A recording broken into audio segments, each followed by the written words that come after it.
Katamari on the swing again. Where's my fucking volume meter? I need to I gotta turn that up. Crank that shit. Okay, maybe not that much. Okay, I also gotta crank it on stream a little bit so that it can be heard. So, not that I don't love this song, but I am gonna be taking some song suggestions later. Because we're gonna be doing some stage replaying. What? Yeah, this song isn't harder. That's why I put it there. I'm Opio now. My name is short for opioids because I'm on an insane amount of drugs so that I don't feel the pain in my chest by not having a chest. That's honestly plausible. So, a couple things. What the fuck is the Katamari Memorial? You can watch movies and listen to music in the Katamari Memorial. Okay. Is that the memorial for the grandfather of all cosmos? I guess. He fucking died. Cosmos.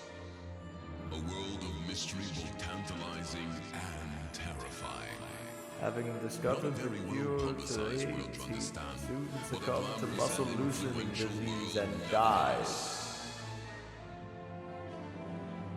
Watch Magular.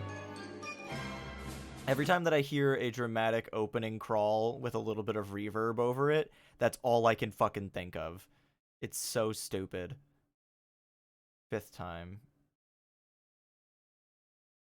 Season for Meadowlarks. Okay, yeah, this was... Okay, there is a second page. Why? It didn't seem like they were actually... Okay. I'm sorry, I'm just looking at these, Oh, here's the regular player.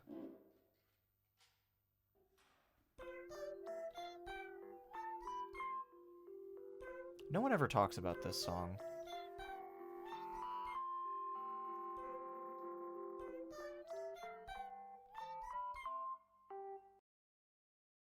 Doesn't seem the most exciting to talk about from that. Dawn Fuga. Do I have the Everlasting Love plus You mashup? If I do not, so send that to me. You can just link it in the chat or DM it to me on Discord or whatever. The Royal A.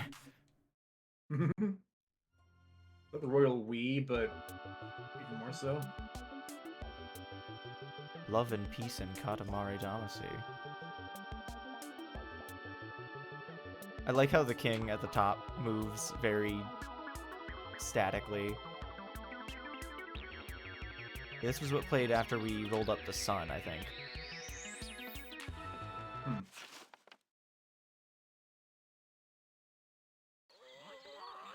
Alright. But yeah, so current objective is, well, first... Sorry, guy. First, we're gonna warm up a little bit, by... Let's see, does anyone particular... Oh yeah, earlier Lazy Bones was going fucking insane, yeah. So, we're gonna do Lazy Bones as a warm-up level. And then from there we will do, the big-ass Katamari. You gotten all the cousins here, or is there still more you need to get? I believe we have all the cousins in this stage. We can check real quick. 2 here. Yeah, so I can check by doing... Yeah, okay, we don't have the Present in Rainbow Girls stage or Mini Sumo. But we have all the cousins for these. This one we don't have yet, which I think is just, yeah, Bird and Elephant, we don't have any of the cousins from there.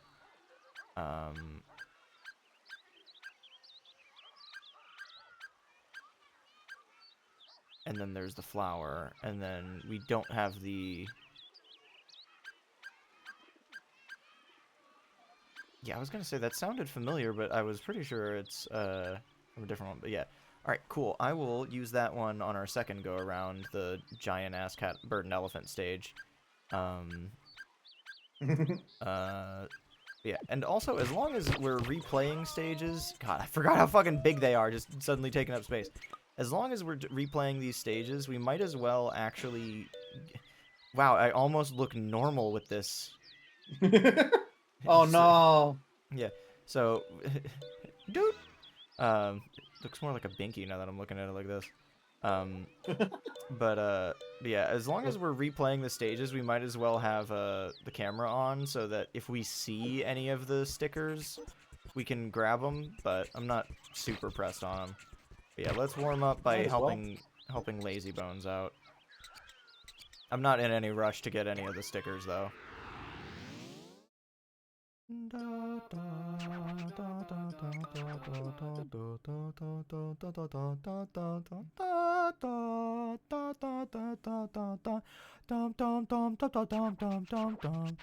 Shut up.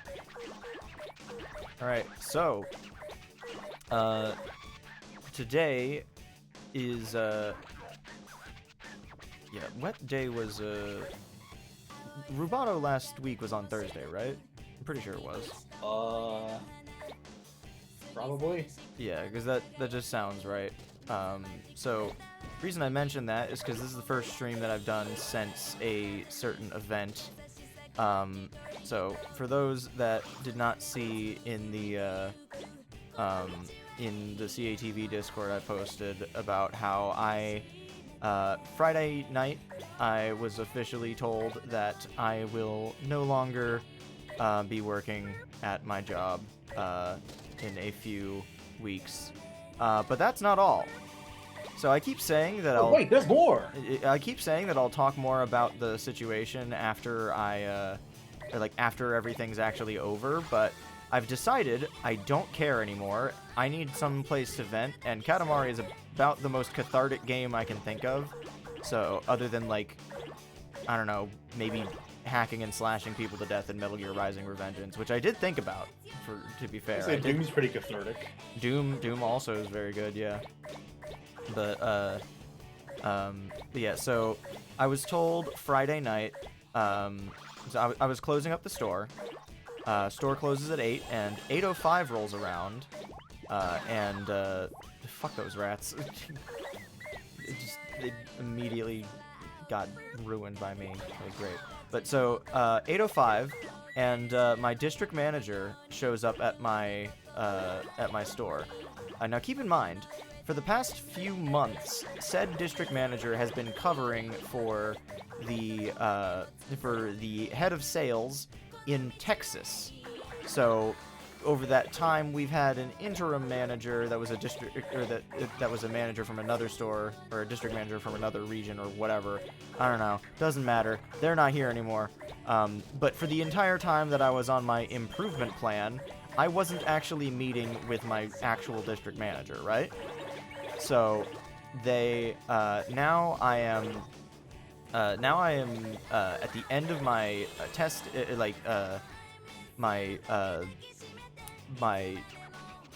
the period in which they're trying to make sure that I can reach the goals that they set for me and everything, because otherwise they'll have to let me go and all that. So during that entire time, my district manager's not actually here. He just fucks off to buy cigarettes or whatever. And I'm left to take care of the store. How bullshit are the goals? Gas is $5 a gallon right now. How am I supposed to sell a fucking instrument? It's difficult to convince someone to spend $4 grand on an alto saxophone when they have to spend $4 grand commuting to work in the span of a month. But, you know, I don't want to get too much into the numbers stuff because that is actually a source of, like, confidentiality and whatnot. But for the sake of just scope, these are not necessarily what goals would be, but let's just say that between myself, my full-timer, and 2 part-timers, the goal for the store is $20,000 in the month. You know, so between them, manager goal is reduced, but we do work full-time hours, so it's still going to be a bit more. So the full-timer's goal is $10,000 in a month. Let's not think about how ridiculous that is and move on to the next step. which is, you know, dividing Well, the if it's rest still of it up. 4 grand sacrifice. It's like 2.5. Yeah, well, like, and that's the thing, is that under normal circumstances, that's not absurd. But it's April, you know? Like, no one's doing big expensive purchases like that at that time of year. But, you know, outside of that,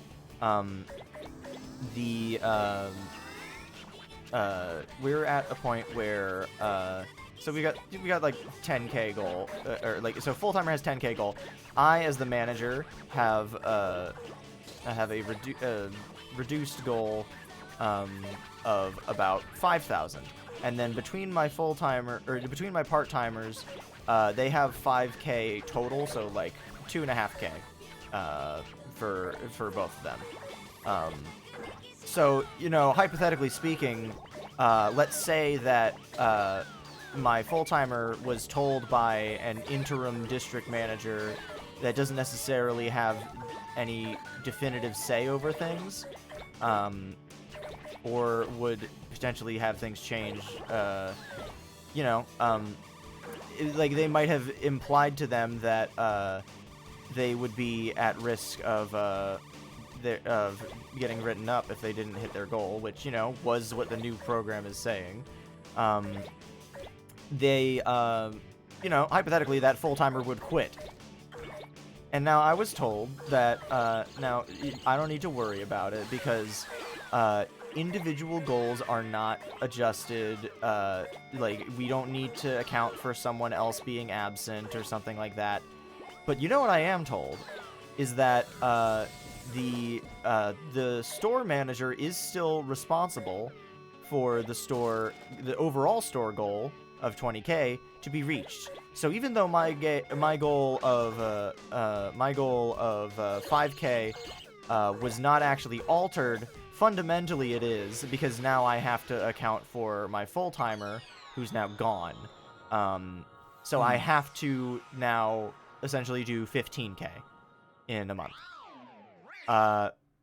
This is the same way that things are.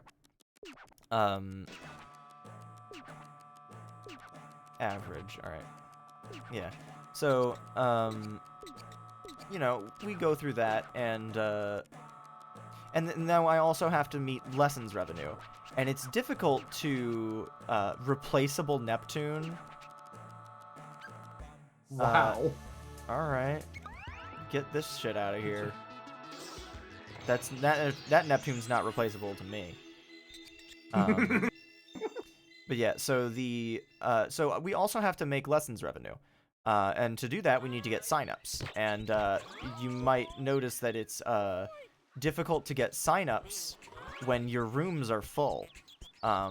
So we have Would be a problem. We have 6 lesson rooms.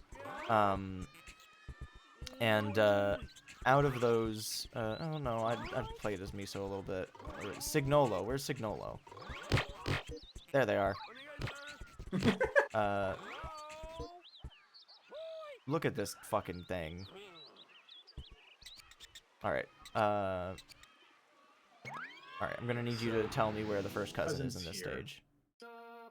First one is right at the start. Oh, okay. So, once I grab that cousin, I can resume my story. I'm assuming when you say right at the start, you mean, like, very It's, immediately in the obvious. center of the starting town. Okay. I will find them. You can get him now, according to what this says. Oh, wow, I can just move around. I could probably even make him the first thing that I pick up if I'm careful.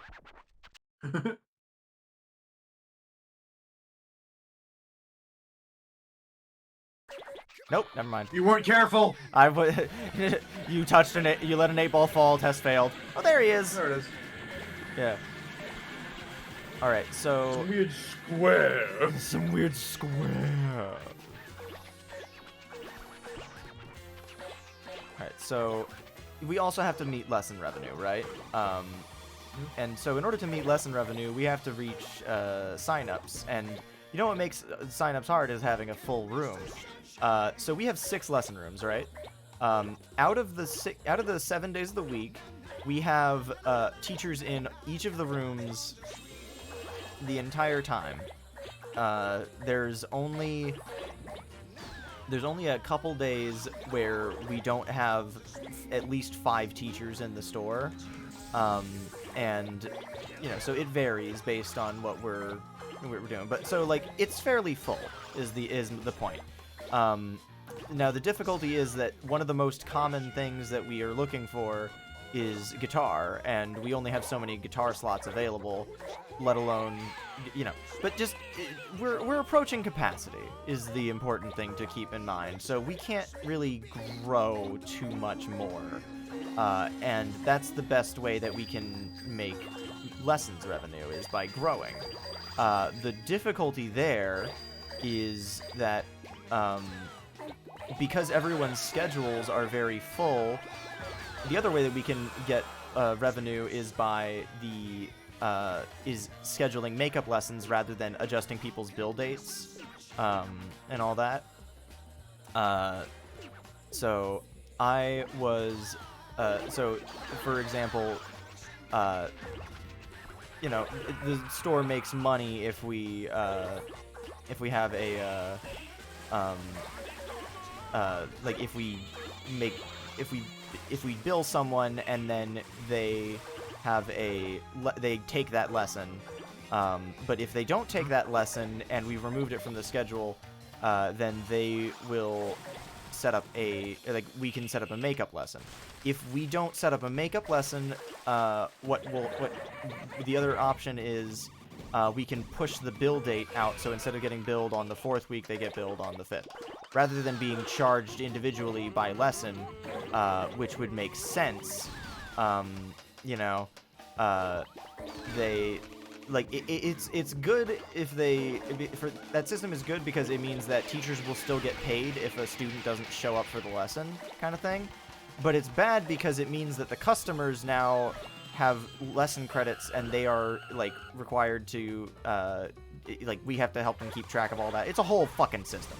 But basically, we're getting to the point where our store is very full and it's difficult to schedule new lessons because there are people filled up in the most common instrument types in the spots where they are, and we only have 6 rooms. That's really the ultimate crux of the issue is that we're not that big of a building, so it's difficult to continue growing lessons, also, people are a little hesitant to sign up for lessons while gas is $5. Yeah, that's also another factor. Yeah, and so we're at the so lessons revenue is not necessarily there, and lessons signups aren't necessarily there because again, gas. So whatever reasons may be for my numbers not being up to snuff, some of them might be mine, definitely could be. And others might be just the current economic state of the world, or the fact that they keep increasing the prices of shit in the store, so goals become even less attainable because they increase the cost of, when I first started there, a $100 guitar to $170. That's a pretty significant hike. Yeah. The worst thing is that guitar is fucking discontinued because of the tariffs, making that shit not worth it. Give me that shit. Yeah. Look at all that. They just rolled right into me. Love that. But so now we're at the point where the store is okay. Back into the discussion at hand. I'm currently I'm at the end of my review period. And I did not reach goals. Okay, fine. So then I'm given 2 options. One is today, Friday in this case, would be my last day. I would just go home after closing the store and never come back. That is extremely fucked up because it would mean that the store would then be down by a person and I had a schedule for the rest of June. So my part-timer and my full-timer would now have no one to cover those parts of the shift. and it would either fall on them to work extra hours or take on extra shifts to help with that, or my district manager would have had to cover that himself or had to find other people to cover it. I know what would more realistically happen, and that is he would strong-arm my current employees into working those hours. Yeah. You know, so that was option 1. Option 2 is I continue working there until the end of the period, which is July 4th. Continue working there till the end of the period, but I have to keep up with... Basically, I can't half-ass the job, you know? And so here I am making that decision, and I, no hesitation, say that I will do that I will continue working there until the end of the period, because I want to, at the very least, tell my employees that I'm leaving. You know, a courteous thing to do. Fucking asshole before me didn't do that. I just spat on my screen, hang on. So, fucking, you know, here I am being forced to make a decision where the alternative is basically being put into a situation where it's like, I either fuck over my store by not, or not really my store. I don't give a shit about the store. I don't give a shit about the business. I don't give a shit about the numbers or anything because they're letting me go. What I care about is my employees and my friends that I'm working there for, because that's really all I'm working there for at this point. And so I have been going around and telling everyone day by day, taking teachers and taking them aside and telling them that I'm being let go at the end of the month. And universally, all of them have just been like, what? Why?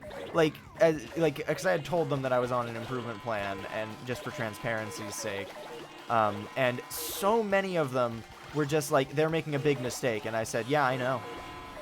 And some of them have even written to my district manager and the interim manager to try and make it clear that, hey, this is a very bad idea.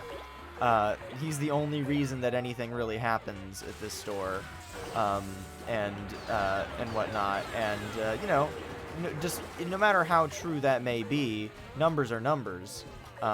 So you know,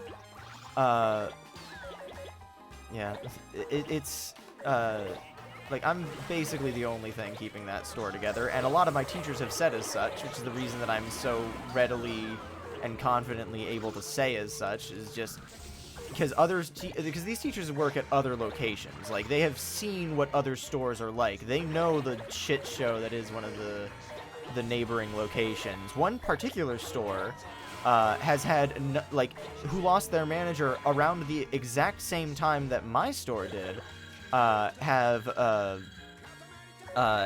been consistently in difficult waters ever since then.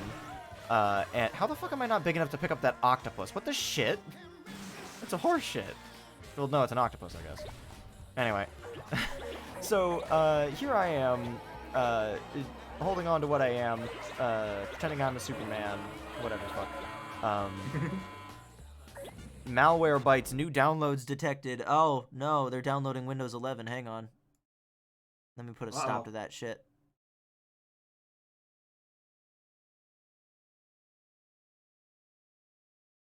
Oh. Hey, how's it going? I'm complaining about work, is what I'm doing. So Yeah. it's going pretty well. I think we're good. Alright, but yeah, so I'm, yeah, so here I am with everyone at my store vouching for me. My part-timers saying that they're going to leave if they let me go ahead of time, and then I tell them about it, and they were basically just counting out the days. One of my teachers says that they're basically gonna leave after that point because it's like I'm the only thing that's keeping the store together, kind of thing. And Malwarebytes actively downloading malware? What couldn't be? No, I don't know what it was saying. So here I am with that to deal with, and you know, so I've told everyone in the store that that's the situation, but like, you gotta take a step back and really think about what my district manager is doing by not or by putting me in the situation that he did. So by making me make that decision, he is making me actively dedicate extra. Oh wow, it just says Hollywood this time. That's shocking. Like actually unexpected. I was expecting it to say, "Oh my wood," or something like that last time. But so here I am, just being caught up in this bullshit. I keep restarting my sentences by saying "here I am," as if I'm leaving and coming back. But by my district manager, is actively sabotaging the store itself because he doesn't have a replacement lined up for me. So here he is, trying to get me to decide the fate. Oh, I know that's what you meant, not much. But so here I am, deciding the fate for the store, that I'm no longer going to be a part of. Because keep in mind that he's willing to just let the store suffer for 3 weeks because they don't have a manager lined up. You know, just really, really bang up job there. What the fuck is that thing doing? How is it doing that? It's best. It's just rotating on like a diagonal somehow. But so, he's willing to fuck over the store. You know, one of the stores that he is in charge of as district manager. Yes, they are specifically Mogira's. I managed to pick up that whole fucking rainbow. It's impressive. Happy Pride, everyone. But yeah, so he's willing to screw over the store that he's supposed to be ostensibly in charge of. He's willing to do that to just to stick to their guns. Speaking of guns, let's roll these pirate ships and all their guns and boats, gunboats.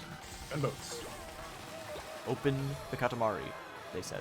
Stop having it be closed. That's an invisible wall. Okay. But yeah, so we are. Oh God, no! The gunboats. All right, there we go. Got him. But yeah, so one of my teachers, after I mentioned it to them, they said that I should report my district manager to HR. And now I'm not gonna go. I'm trying to be as vague as possible with all these things because I don't want to name drop anyone or anything like that because that would be unprofessional. And also just really shit, you know. Like I hate, I think that they're doing a really shitty thing by doing that, but also like I'm trying to protect people's privacy for the most part, including my own.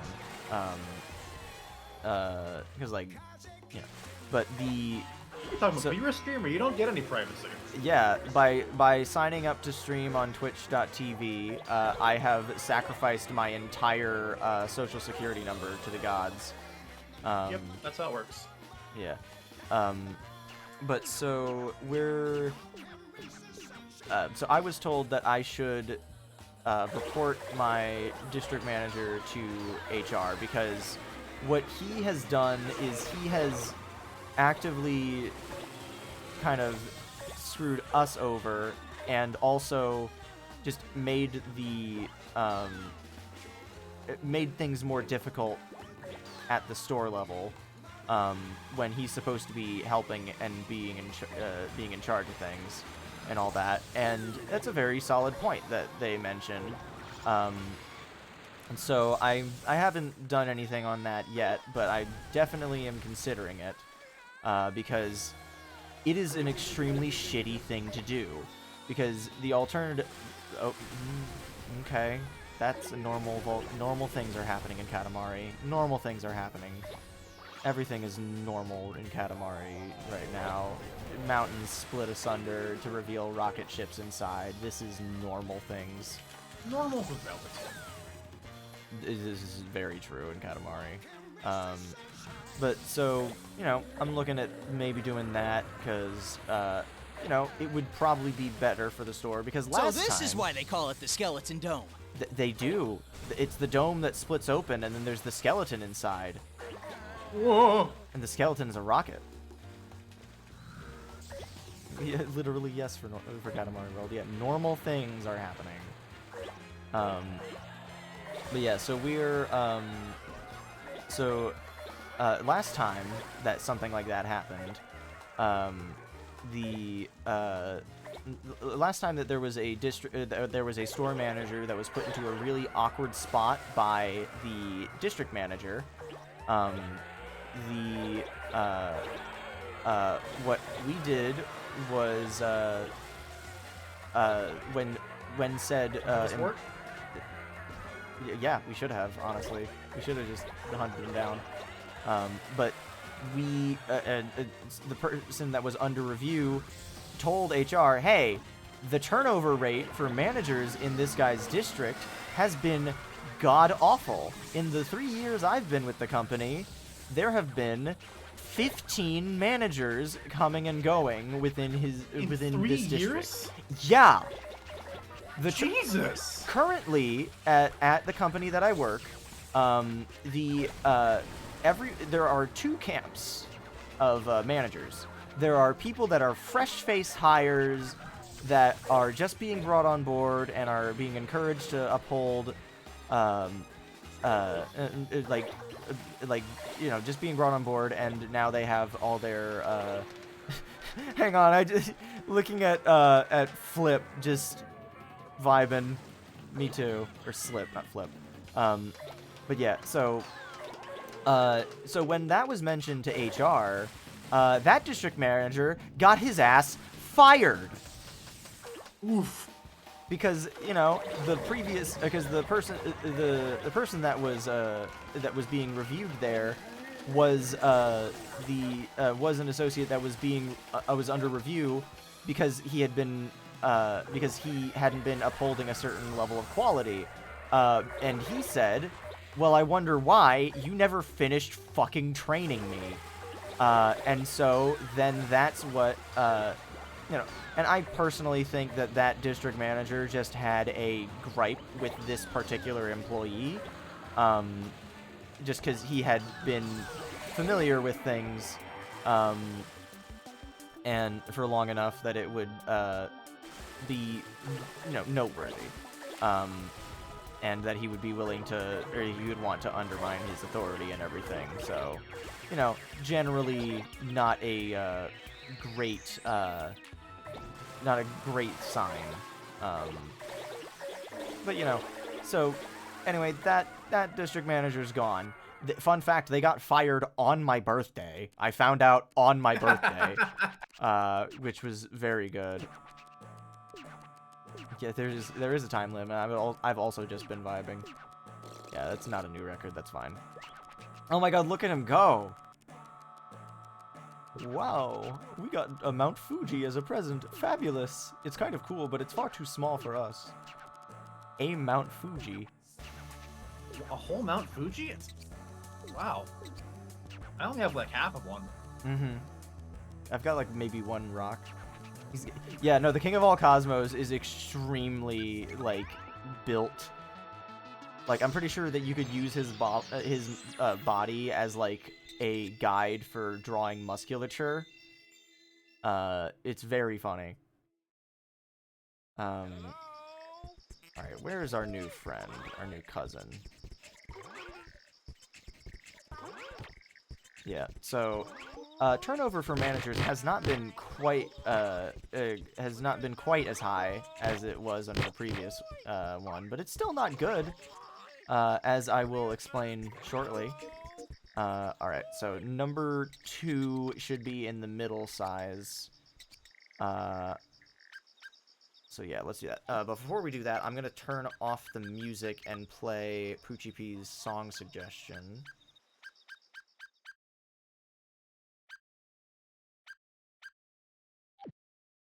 There we go. There we go. Everlasting Love plus You.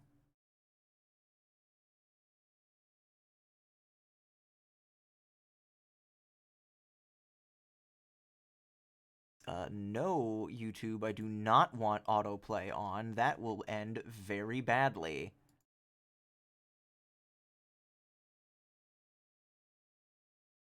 and then I will put this one on loop individual.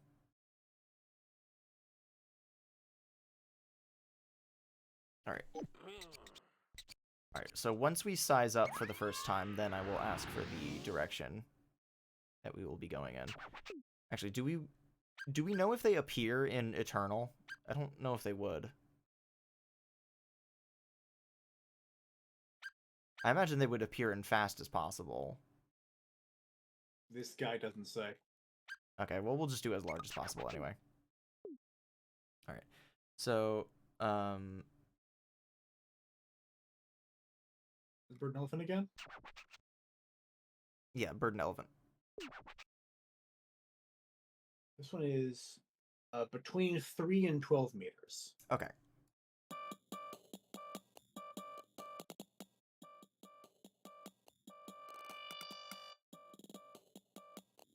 All right. But yeah, so we, what was we even talking about?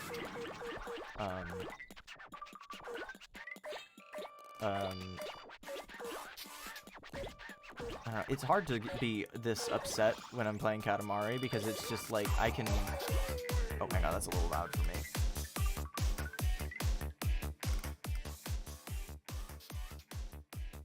Right, later word. You are smart. See ya. Let me know how volume levels are because things are gonna be weird with mixing up music stuff. But yeah, so so the turnover rate for managers is not great. In the time currently that I've been with the company, I'm learning that there's two types of managers, and then there's an outlier, and I fall into the outlier category. But the I don't even know how to describe what those guys with the kites were, how they were moving, but it's fine. But yeah, so I'm an outlier because the current average manager at this company is either less than a year or like maybe a year or so's worth of experience, where they are held to the grindstone and forced to learn the new ways that they want us to run stores and all the fucking bullshit that comes with that, so that they can uphold a certain degree of profitability and basically just having that I need that ghost there we go. All right. But just really frustrating, just getting new people in that don't know the way that things work, or in some cases aren't even fucking musicians. The manager for one of the biggest stores in the district, and one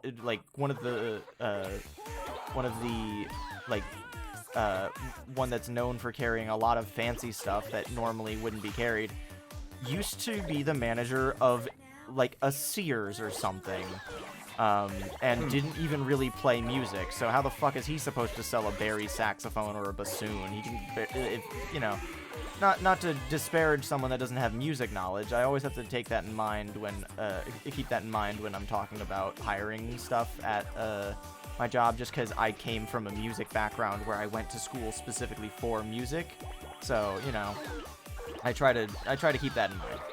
So you don't necessarily need to play an instrument, but for a store as important as one of the biggest, you'd think that they would be a little cautious about that. No. Yeah. I think they chose them because they were willing to, because they saw a willingness to comply to the rules that they were setting up. But, That's always a great trait in a manager. Yeah, and that manager is now gone, for the record. So even they only lasted about 2 years. So there's those new managers. That's group 1. Group 2 is managers that have been with the company for 15 years, and they're not going anywhere. They are willing to brown nose and do whatever it takes. Up until he left, the manager before me was one of those. But after 15 years of brown nosing, he got tired of brown nosing because he wasn't getting promoted or really making any kind of progress in terms of in terms of getting a raise or anything. And so he quit in a very shitty way, mind you, by not telling the new full-timer who he knows is a college student that's trying to work on finishing his thesis paper. They would do something like that. They wouldn't throw someone like that into the deep end by telling them that instead of applying for part-time, they should apply for full-time so that they don't have to make the weird step up later. No, they wouldn't do anything like that. Anyway, my manager was a piece of shit for doing that, because and I don't even remember if at the time that I don't think I knew this at the time. Oh, there they are. I didn't even have to ask where they were. It's a sumo bro. Nice. But Good wrestler. this remix slaps.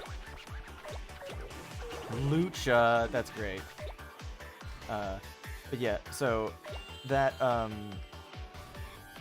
manager, I don't even know if I knew this at the time, but that was also the same year that my mom was diagnosed with cancer, and so she was going through that. She's completely fine now.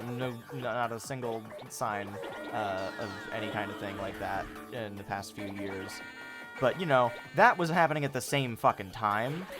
And of course, the same day that I officially accept the manager position, the store gets broken into overnight. So my very first action as interim manager is dealing with the fallout from that. Yeah, but anyway, so that manager, so the 15-year manager tenure is the other option. So it's either very short, very very new, fresh-faced, and then quickly leave once they realize the shitty situation that they have been put in. So they only have like a year or two of being manager, and then someone leaves. I don't know the numbers off the top of my head, but I have seen I've heard managers at other retail locations can be there for upwards of like 8 years or so. Like a McDonald's can have one manager for like 2 decades. Okay, maybe not a McDonald's. Those are kind of like much more of a revolving door. It depends on the McDonald's. It does. Franchise, so it really varies a lot. Yeah. But like the average like turnover for a manager should be a big deal to hire a manager. Like getting a new boss is what starts a whole new thing. Like a lot of people, same as the old boss. Yeah, like a lot of things start getting phased out as a result of that.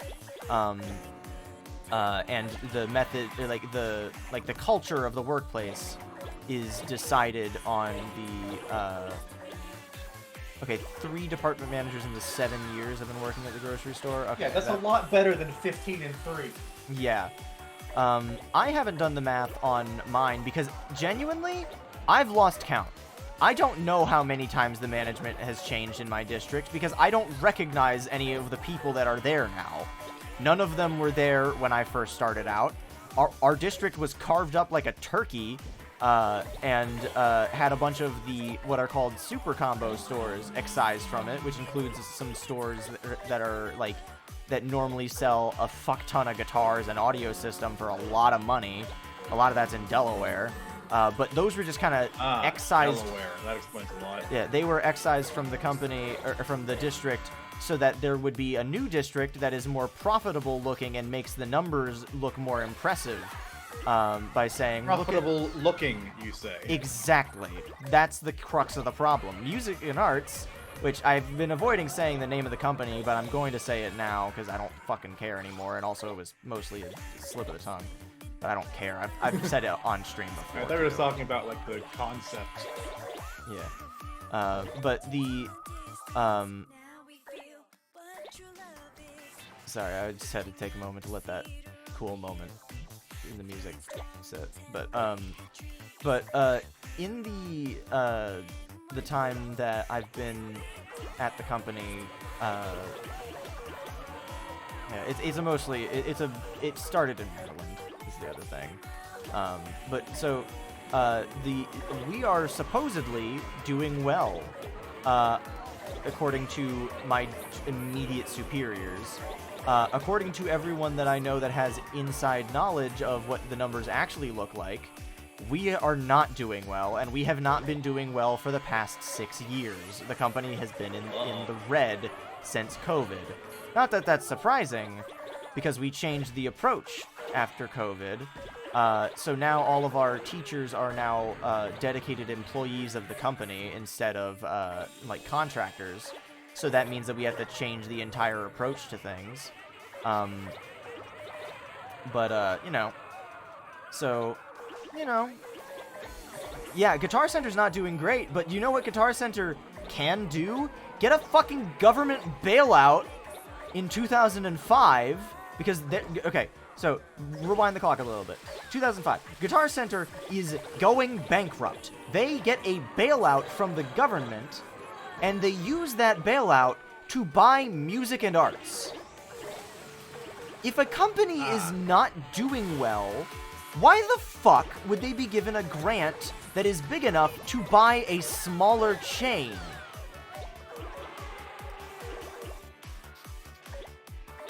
I don't understand. Economy. The economal. Nothing bad can happen to the economal in 2005. A mere 3 years later, something drastic happened to the economal. You would never guess. But anyway, so, skip to now. 2018, let's say. Time skip now? What was that? Time skip. Time skip, yeah. So skip to 2018.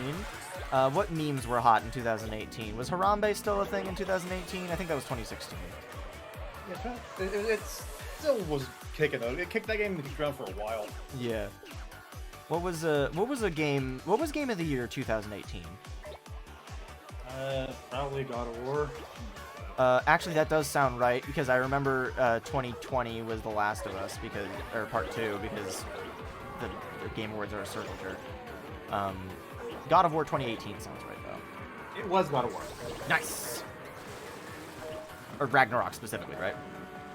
No, it was the first. Oh, the original of the new trilogy. The original Data War. Yeah.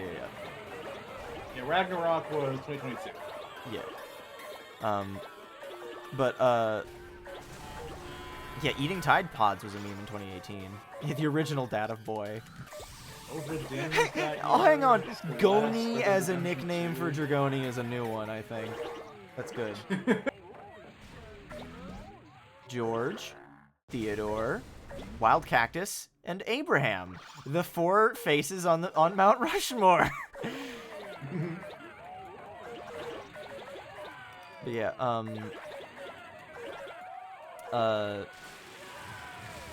don't even remember what I was talking. But yeah, so 2018, that was the year that my store was opened. And then things started changing. 2020 rolls around, everything is wrong. And they changed the approach of how they just recently changed the approach and like reset things with with the teachers and things like that. You know, so just reset the approach to fuck over a lot of teachers, because now they have to be salaried employees that get their shit stole. Yay! You know, so I could go on about how fucking bullshit the teacher salaries are, and you know what, I will actually. So my guitar instructor, I've linked his stuff before. He's a YouTube creator. He teaches at so one day of the week he teaches at one store, another day of the week he teaches at another store, and then 2 days of the week he works at my store, and then another day of the week he works at another store, and then on Saturdays he teaches at his own private studio out of his home, and on Sundays he takes the day off to record videos for his YouTube channel and stuff like that, and, you know, breathe. But so he teaches 6 days of the week. It's needlessly complex. Yeah. So he teaches 6 days of the week, and then here he is. And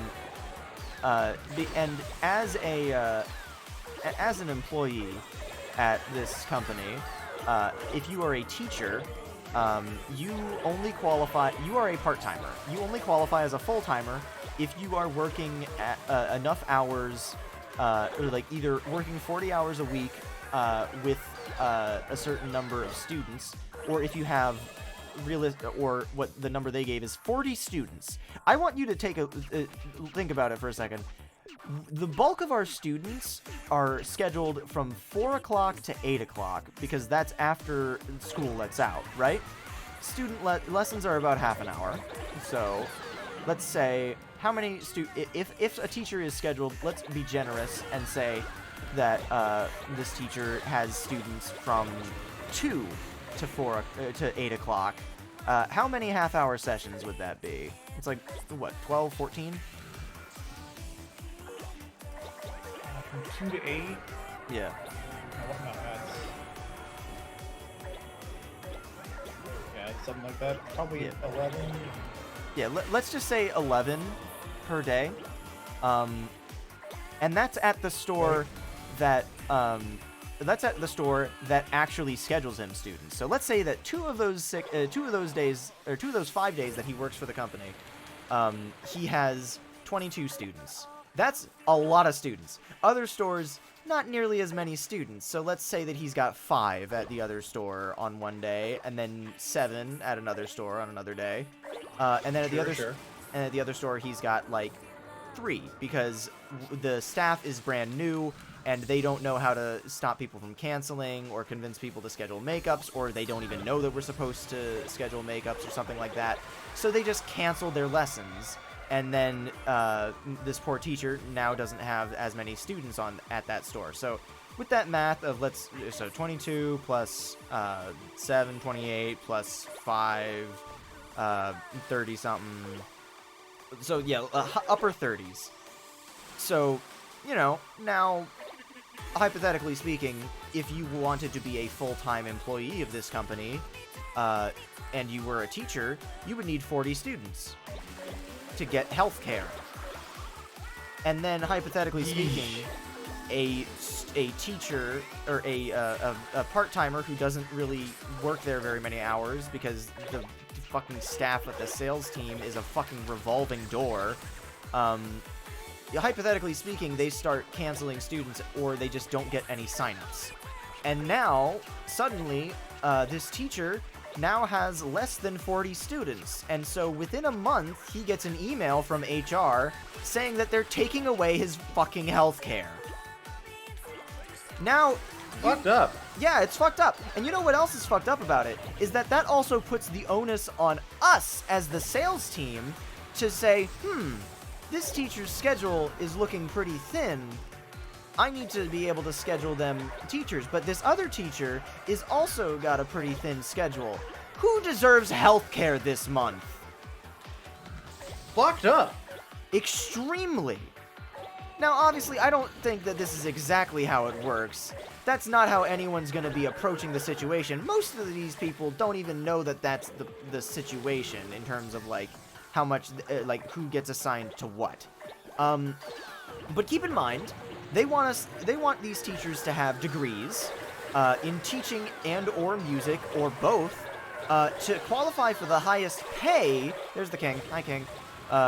In order to qualify for the highest pay, you need to have 10 years of teaching or music experience to get the least shitty rate, which, mind you, everyone works an hourly rate, which is 15 per hour, the minimum wage for Maryland. And so they get the minimum wage, and then they only go up to a certain amount when they're teaching and all that. It's just generally really shitty. You know, so they would make like 40 an hour if their schedule is completely full. $15 is the minimum wage in the state of Maryland. And you know what people get different retention or have different retention based on or people have retention rates that they need to keep in mind so that they can improve their scores for their APR, which is the only way that they can get a raise. And on average, everyone gets a raise if they are over a certain threshold of points.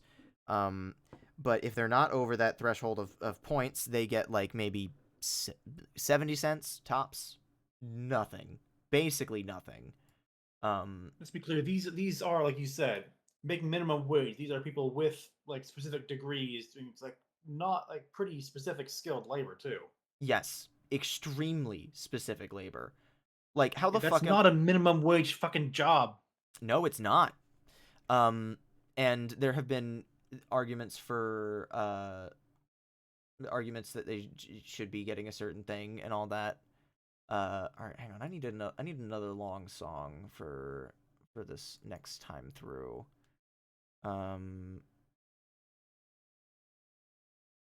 Oh, you know what? Katamari on the funk.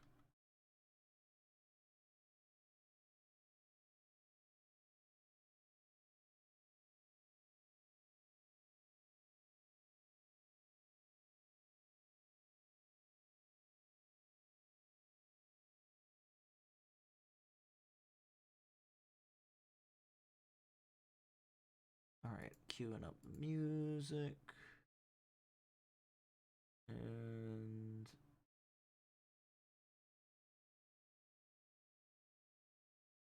there we go.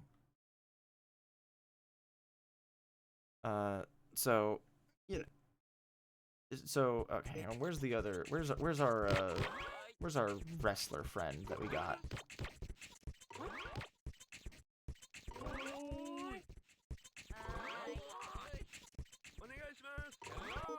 Where's our friend? Oh, there they are! Lucha! Look at him. Oh. I did not need to see Lucha's nipples. But you did.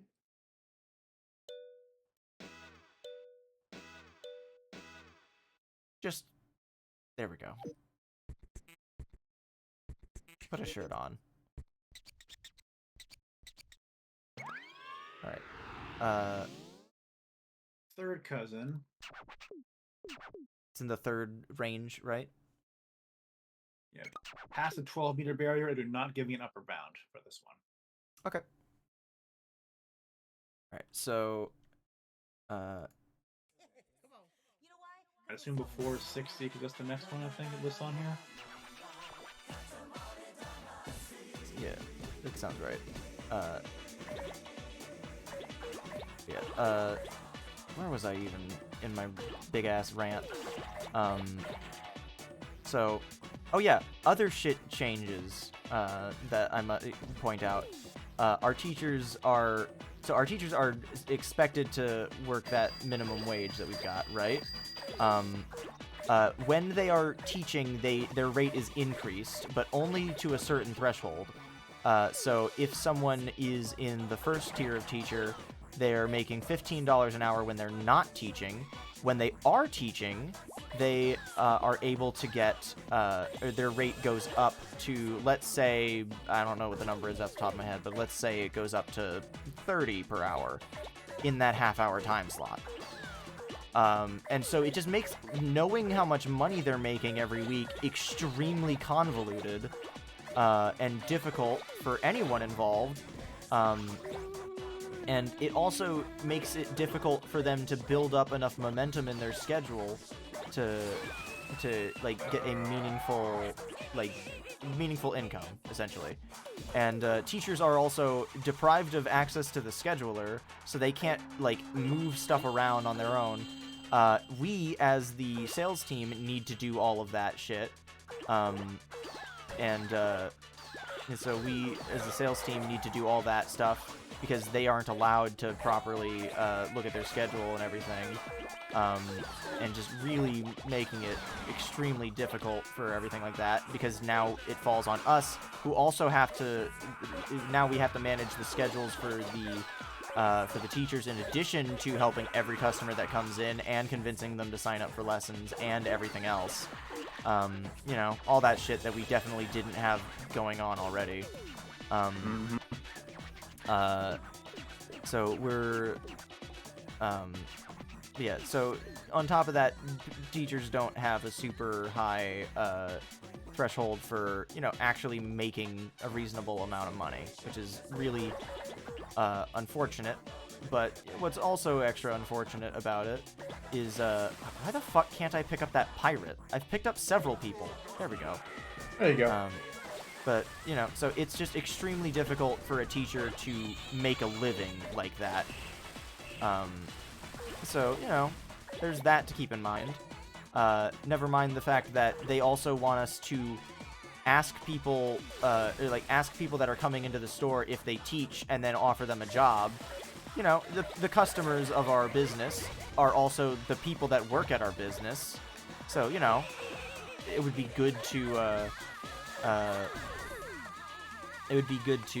just generally support those musicians. Which, by the way, we got a bunch of fucking cheap-ass t-shirts. Like, the cheapest material you could have ever... Like, you ever seen, like, it felt like a bootleg t-shirt where it, like, feels like it's... Like, you could tear it with your bare hands?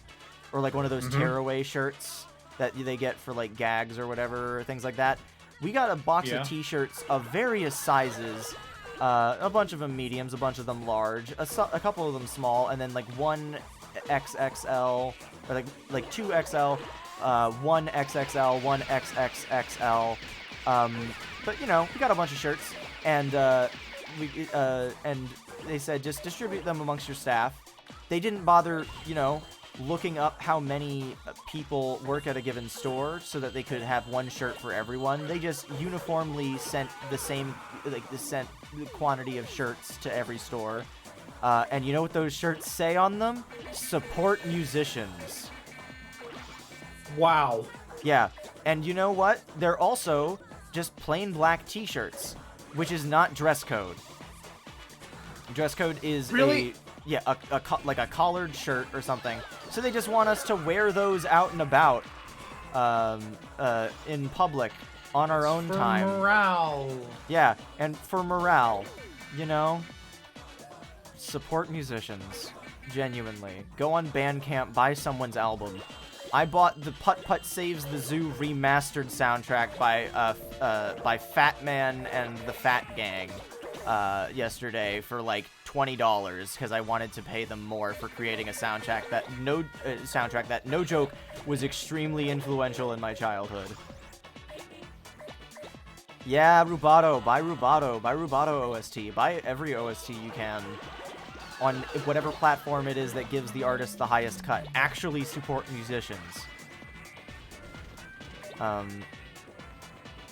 yeah, so now these cheap-ass shirts, they're shit, and they're awful. I haven't distributed them to anyone. But, you know, they're having us search out people that would be good fits for the company. All right, so we're in the right range for the cousin right now? Yes. All right. And location-wise, he's in the water. Okay. Lake looks like. Okay, lake. I remember seeing like what's it called? Loch Ness monsters and stuff. Yeah, that's the right place. All right, yeah. So I'll wait until I get there. But so you know, they're saying support musicians, and you know, I'd believe them if they did anything to indicate as such. Because not only are lessons going up in price, but also teachers don't get a cut of that, because previously we had 3 tiers of teacher. 3 tiers of teacher in terms of how much they would cost. That's a big ass cow. A holy cow even. But so they have a sorry, I gotta regain my thought. So teachers' rates are like teachers get paid different rates internally, and that also corresponds to how much they would cost to get lessons, right? And then that also doesn't even mean that they'd be charged the same, because, you know, hypothetically speaking, let's say that you had someone that had been playing violin for 50 years, you know, longer than some of the management have been alive, certainly more than me. But and let's just say hypothetically that teacher was teaching at a separate store, and said store is because he was added as a secondary teacher to that location for whatever reason, in some capacity, that teacher was set up with a different rate and was set with the lowest rate, and therefore would be getting the lowest, like a lower spiff for it, despite the fact that he has been playing violin longer than most of the people, like most of the customers and sales staff and office staff have been alive, you know, all that shit. Just, you know, still making barely minimum wage, you know. That's fair. That's fair. Did I mention that he was from a different country and had moved here, and has a family that he needs to support? You know. You know, I'm very, as this stream is going on, I'm burning every bridge that I have with this company. I'm not gonna. They burned your bridges first. Yeah, honestly, it's a firefight at this point. All right, I'm assuming this is the lake in question. I think so. It's near a waterfall. Oh, yep. There they are. That's a bowling pin. Nutsuo. Yeah, that I'd say that's pretty nutsuo. Thing.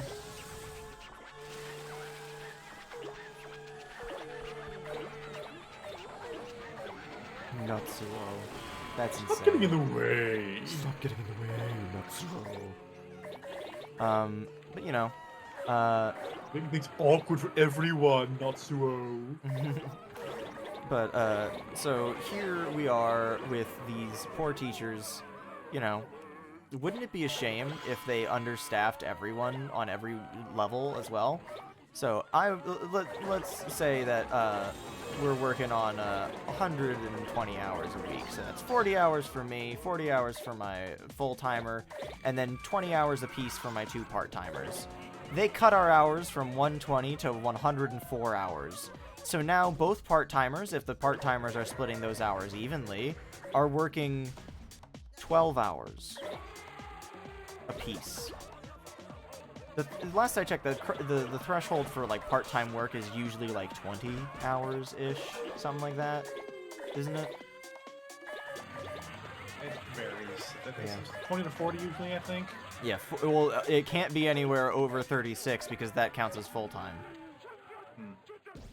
And I know this because that was exactly the threshold that my shitty manager at my gas station job, that's what he would schedule me for, even though I told him I was part-time, and I was, you know, in college and had other shit I wanted to do. 36 hours to 35.9 hours. 35.9. Or basically just barely not the threshold for full-time hours, so that squeezing every fucking penny he could out of me. That is the only job that I quit a month and a half into that job. Like, that is the single worst job I have ever worked until this one, which is much more insidiously terrible. And I did that job in summer of 2018. And that was so bad that I was like, okay, I'm not working a summer job 2019. I'm just taking summer off. So I took summer off 2019. And I said to myself, I will worry about my next summer job after that point. I won't worry about income because I'll have another job next summer, so I'll have some better spending money for the summer break and all that, and for the rest of the year. I think you can understand why I didn't have a summer job the following year. So, you know, 2021 rolls around, and I'm desperate for a summer job because I have no fucking money to buy anything. Good news is I didn't need to buy any video games because all I played was fucking Animal Crossing. But so here we are with but anyway, so back to the hours shit. So my staff, my store has 104 hours to work with, right? And we're told that if we are performing well, then we will get our hours bumped back up. Our hours get bumped up to 108 hours, a whole 4 more hours to work with. I'm sure that our part-timers are thrilled about this. Now, it just so happens that one of our part-timers is a full-time college student, so that actually works out pretty nicely for them. So they only end up working weekends, and the other part-timer just works regular. So, like, that works out in my store specifically. But, like, we need so many people to handle things with the amount of jobs that the sales team have to manage. You know, it's just, you know, it's real rough. Now, you might say, why, I don't remember if I've mentioned this explicitly on stream. I think I have at this point. But around the time that we started playing Papers, Please, actually, it was the day after we started playing Papers, Please, a letter arrives at my store, and basically, it calls out everything that's wrong with the company at this exact moment in time, which, let's be clear, more has gone wrong since that letter was sent out in March. And so that letter goes out in March, and we start to form something of a union, or at least attempt to. Nothing has come of that, and it's kind of fallen apart because we're spread across the country, and the person that was originally organized it wasn't really intending on making that their goal at first, until they realized afterward that was an option, and they thought that it would be good too. But if nothing else, that put me in contact with a bunch of people from other locations that all had similar gripes. And, you know, just good stuff to be in contact with. But, you know, so this union, it's gotten me in contact with a lot of friendly faces. Not actual faces, because I can't see anything because we connect through an anonymous app. Because, you know, they don't want someone immediately union busting that shit. But yeah, solidarity is nice. But so it's entirely anonymous. One might even say it's CluelessAnon, am I right? Ah ha ha. Where's the fucking button for Anyway, so we're anonymously colluding and just talking about shit. So here's some dirty laundry that aren't even at my stores. Are we making Goni a thing? I guess we're making Goni a thing. I guess. I love even the real actual Sentai size thing still has a zipper on the back of his suit, so you can tell it's clearly a costume. Love that. That does raise some more questions, though. It's like the zipper on Zipper T Bunny. It's like I didn't think he was anything but a bunny until you pointed out the zipper. Like, thank you, Mr. Animal Crossing guy. You designed Zipper T Bunny. But so here's some dirty laundry from stores that aren't even mine. Some stores are currently in a pilot program for a new management system where instead of store managers and district managers, they have store leads and area leads, or an area managers. And so the area managers will manage 2 to 3 stores apiece, and will just kind of dilly-dally between them and whatnot, and help them out as necessary. From what I've been told, they spend about 20 hours at a given store per week. Not any amount of meaningful, like, not enough time to like meaningfully understand anything that's going on in the store, or build rapport with the staff or any of the teachers, or know any of the customers, or develop a sales culture or a culture at the workplace at all, to be honest. I better hurry. I don't want to lose. I'm already playing an insanely long level multiple times. But so, so these area managers then would run these larger things and have to be in charge of multiple stores. And then the...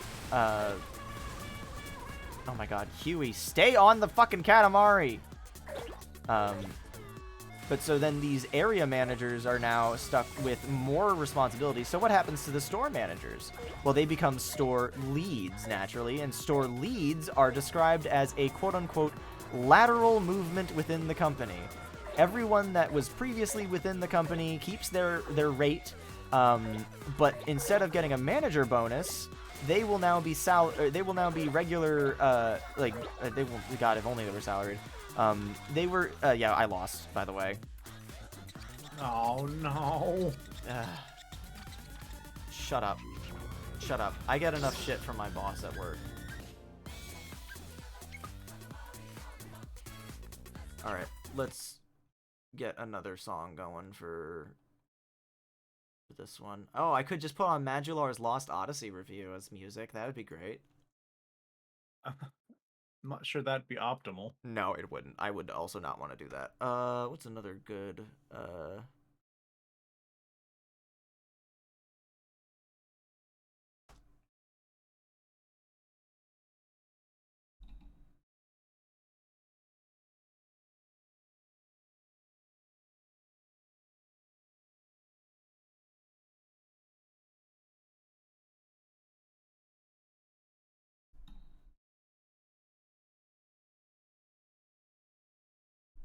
this'll do.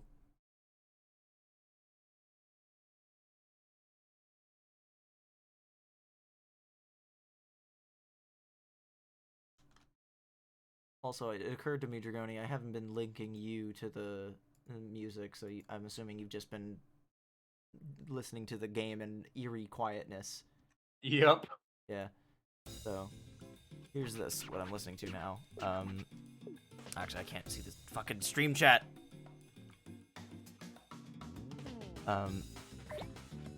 But yeah, so store leads now are being put in charge of doing a bunch of stuff, but now they don't even have the dignity of making their own schedule or, getting a manager bonus.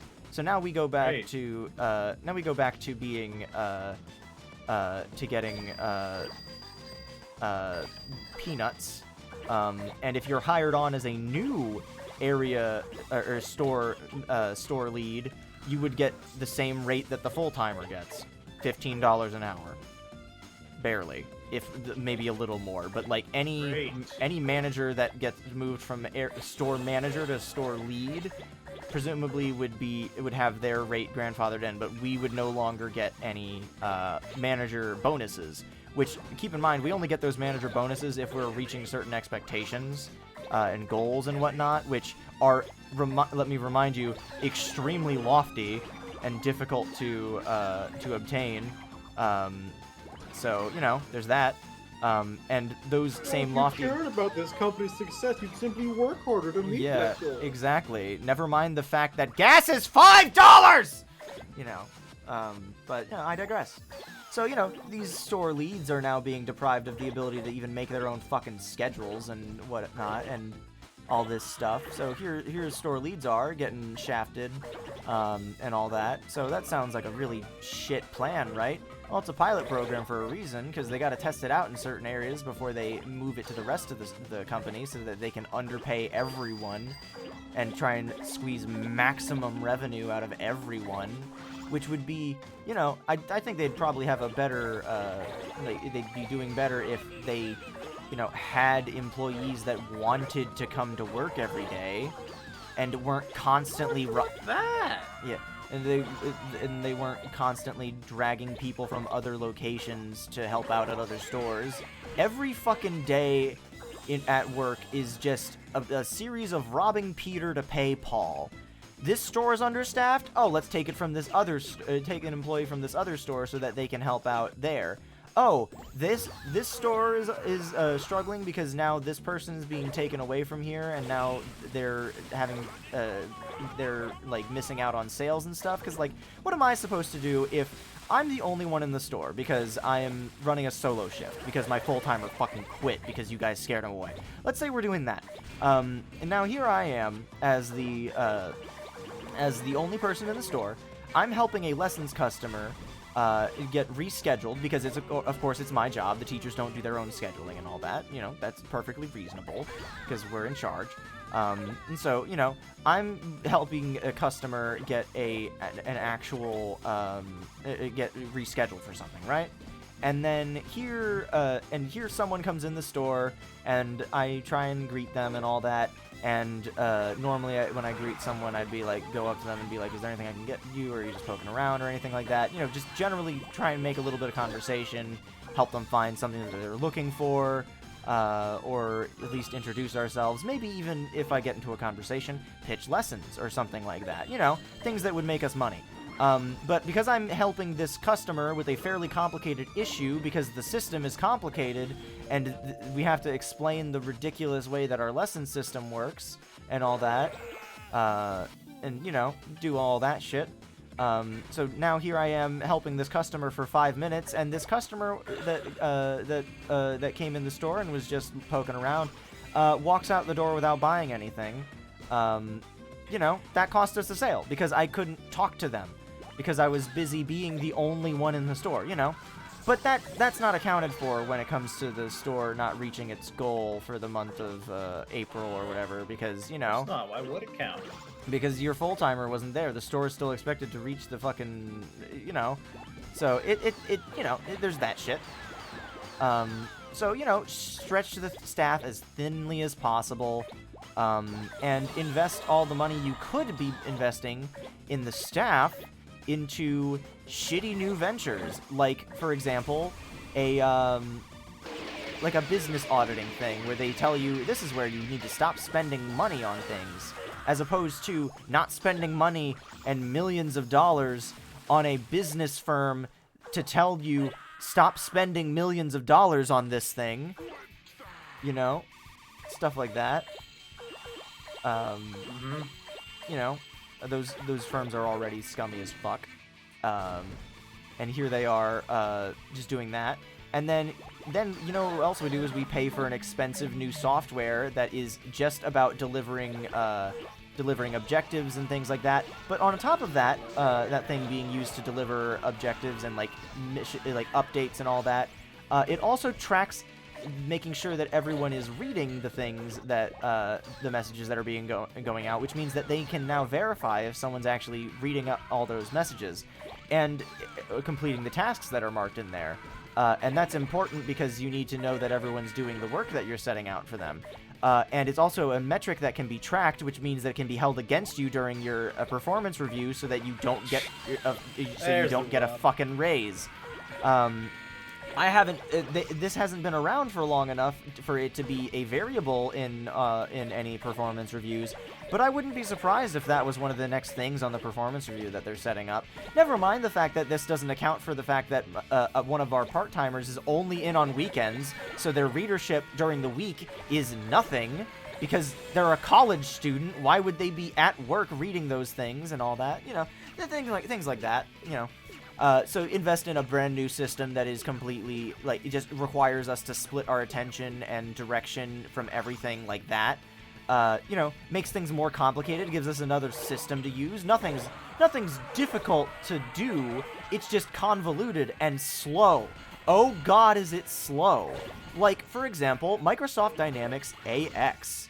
So Microsoft, or if they should be reading this on their own time, no, they can't. In order to log into the software that we use, you have to be at a work computer. Teachers can barely... the only people that can access the whole login page while off the clock and on personal devices is teachers, because they need to be able to look at their schedule. I actually got reprimanded for logging into my work thing when I first started, I got reprimanded for logging into my work login to make sure I knew all my passwords and shit, because there were a lot of things I needed to make sure were getting set up. And I got reprimanded for going and doing training online training modules while I was at home and punching in remotely.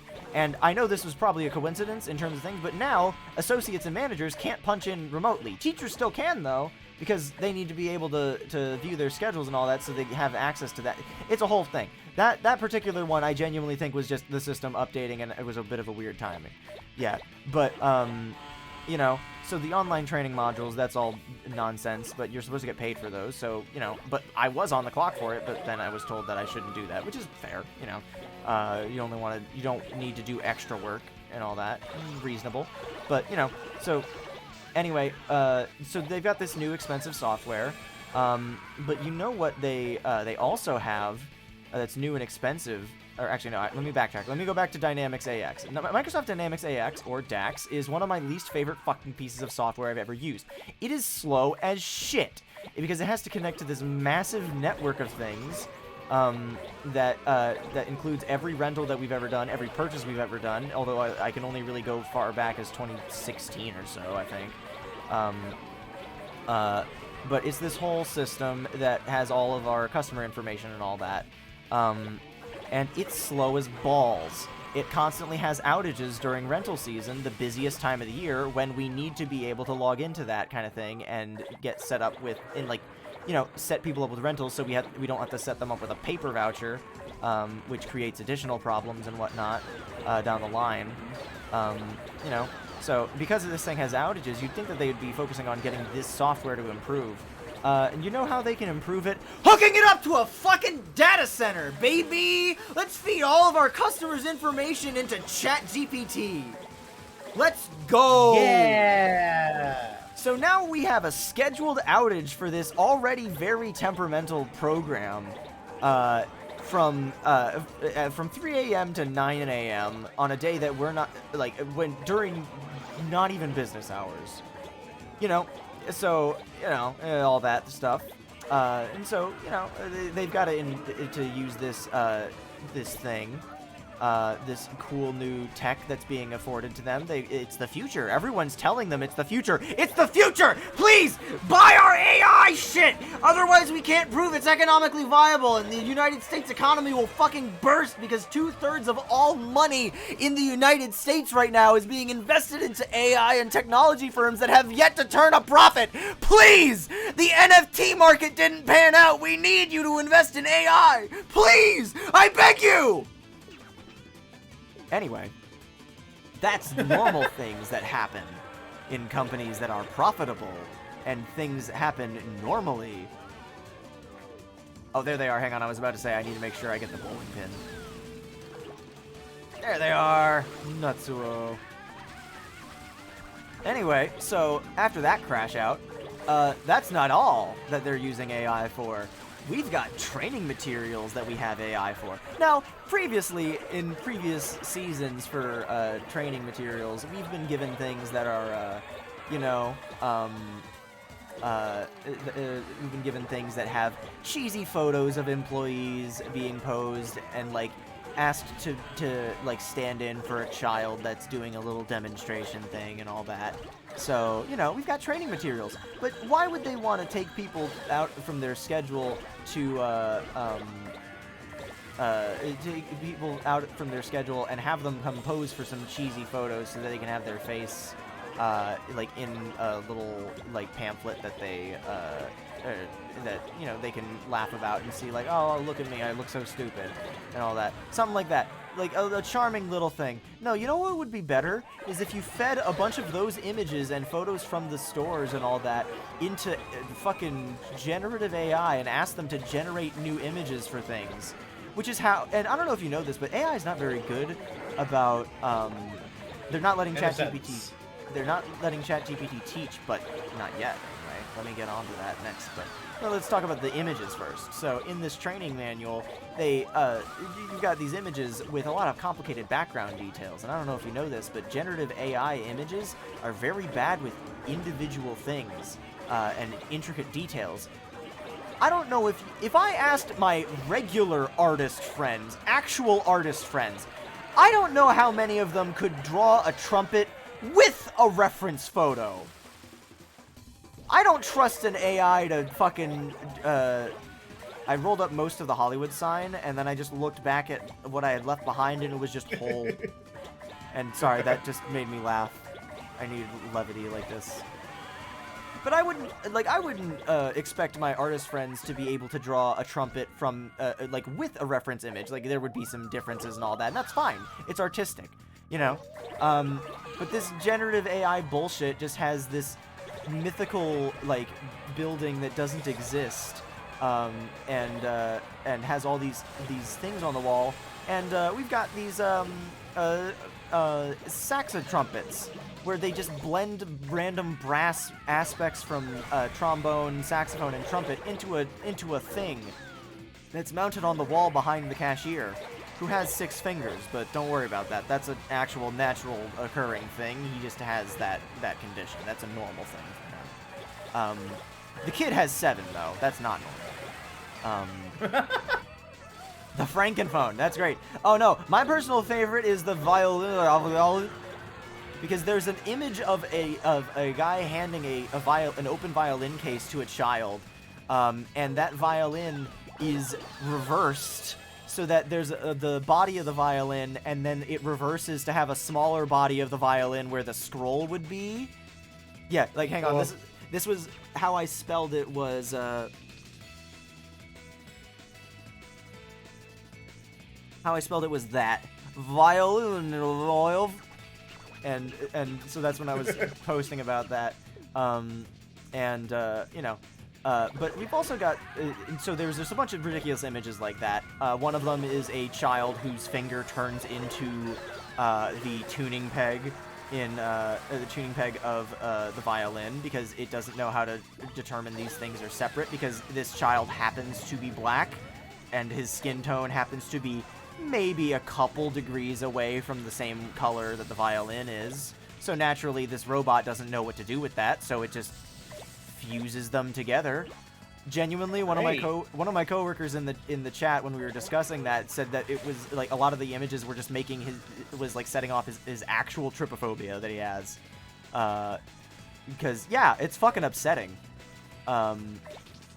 Anyway, so, you know, they got these stupid-ass images, and then they have text that they couldn't even be bothered to change the text on it. They have photos of our, like, regular lessons pamphlets that have, like, actual, like, text on them. They couldn't even be bothered to go and change what those said on them to make sure that they actually lined up with shit.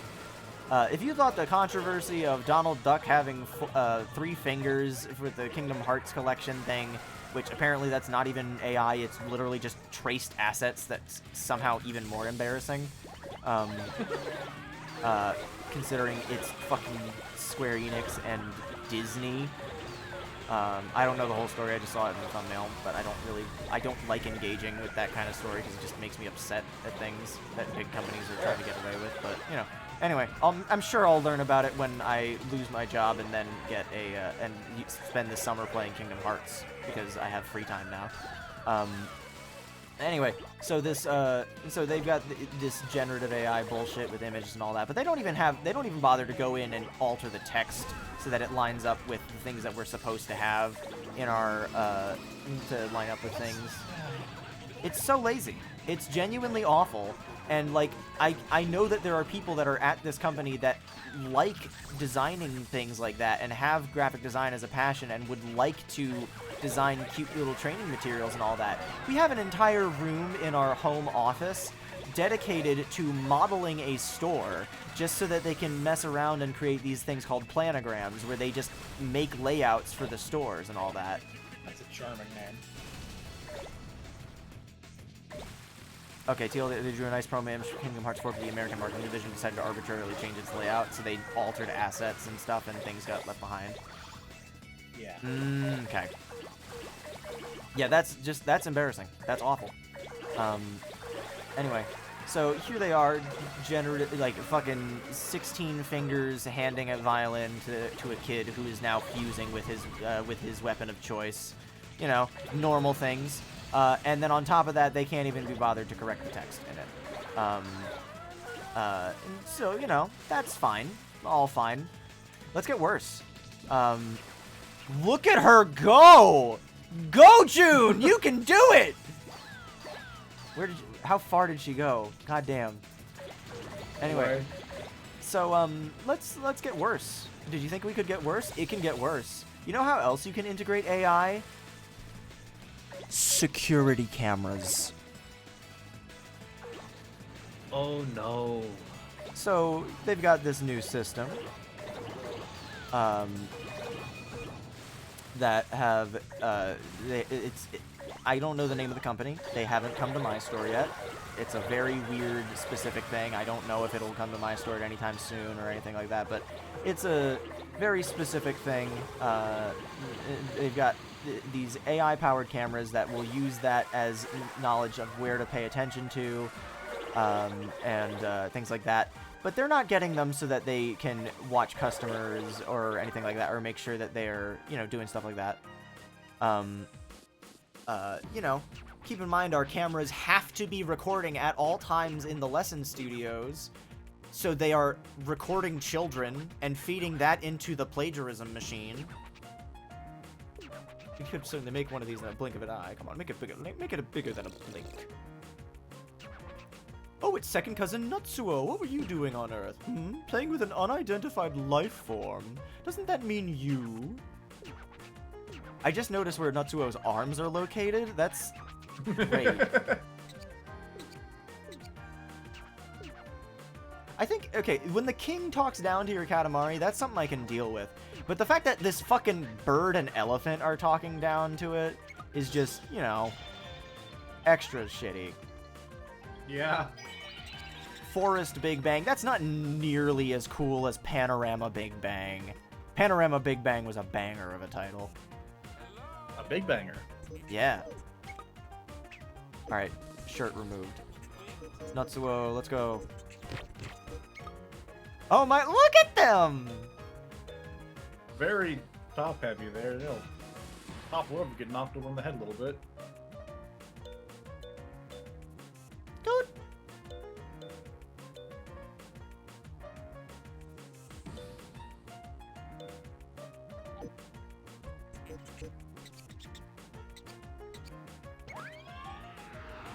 Weebles wobble, but they don't fall down. Truer words have never been spoken. Indeed.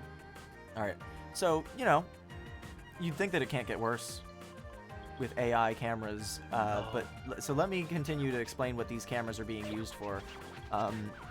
They're not being used to keep an eye on, even if they were being used to keep an eye on customers, that's already fucked up. You're recording people without their consent, and then sending that data off to God knows what. That's... People already have, even before generative AI and all that shit, it's already, illegal to just record people in a public space. We have, security cameras, because that's a different story, but, you could, go to prison for leaking nudes or something like that, or, get, fined or something like that. Let alone using images that were taken without their knowledge to then, I don't know, make revenge porn using AI or something like that.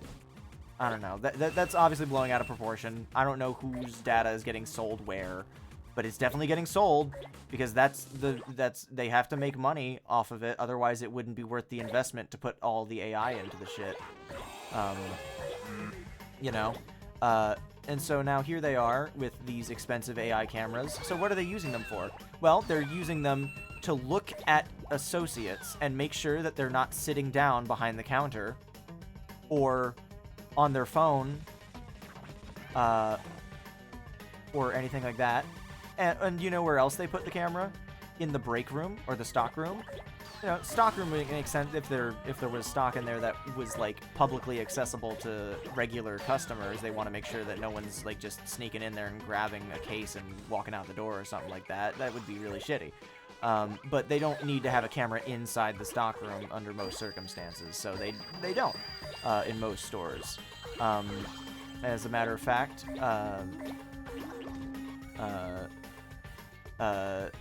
And so, you know, they generally don't need to have that in the stockroom. Apparently, one of these... Between 60 and 300, by the way. Yes. All right. But so, apparently, in one of these stores that had these cameras set up, a teacher was sitting and eating lunch in the stockroom. As one does. On their lunch break. The camera that was set up moved and looked at him while he was eating his lunch. So he put a little plastic cup over it so that he wasn't being stared at while he was enjoying his taco salad or whatever the fuck. And the store got a call from the security company telling them to take it off, or else they would have to shut down the store or something along those lines. It was some extreme measure like that. Like, holy fuck. A man is trying to eat his lunch in peace without being stared at by a robot. I don't know if these cameras are AI powered, as in they use AI, aka just a program, to detect movement, which is not really AI, that's just a motion detecting thing, which a lot of security cameras already are, or if they are actually AI things where they will feed it into a generative thing or use it to predict when someone's going behind the counter to sit down or use their phone, and then they'll preemptively, like, set off an alarm and be like, you can't sit down, you put your phone away, or shit like I don't know what they mean by that.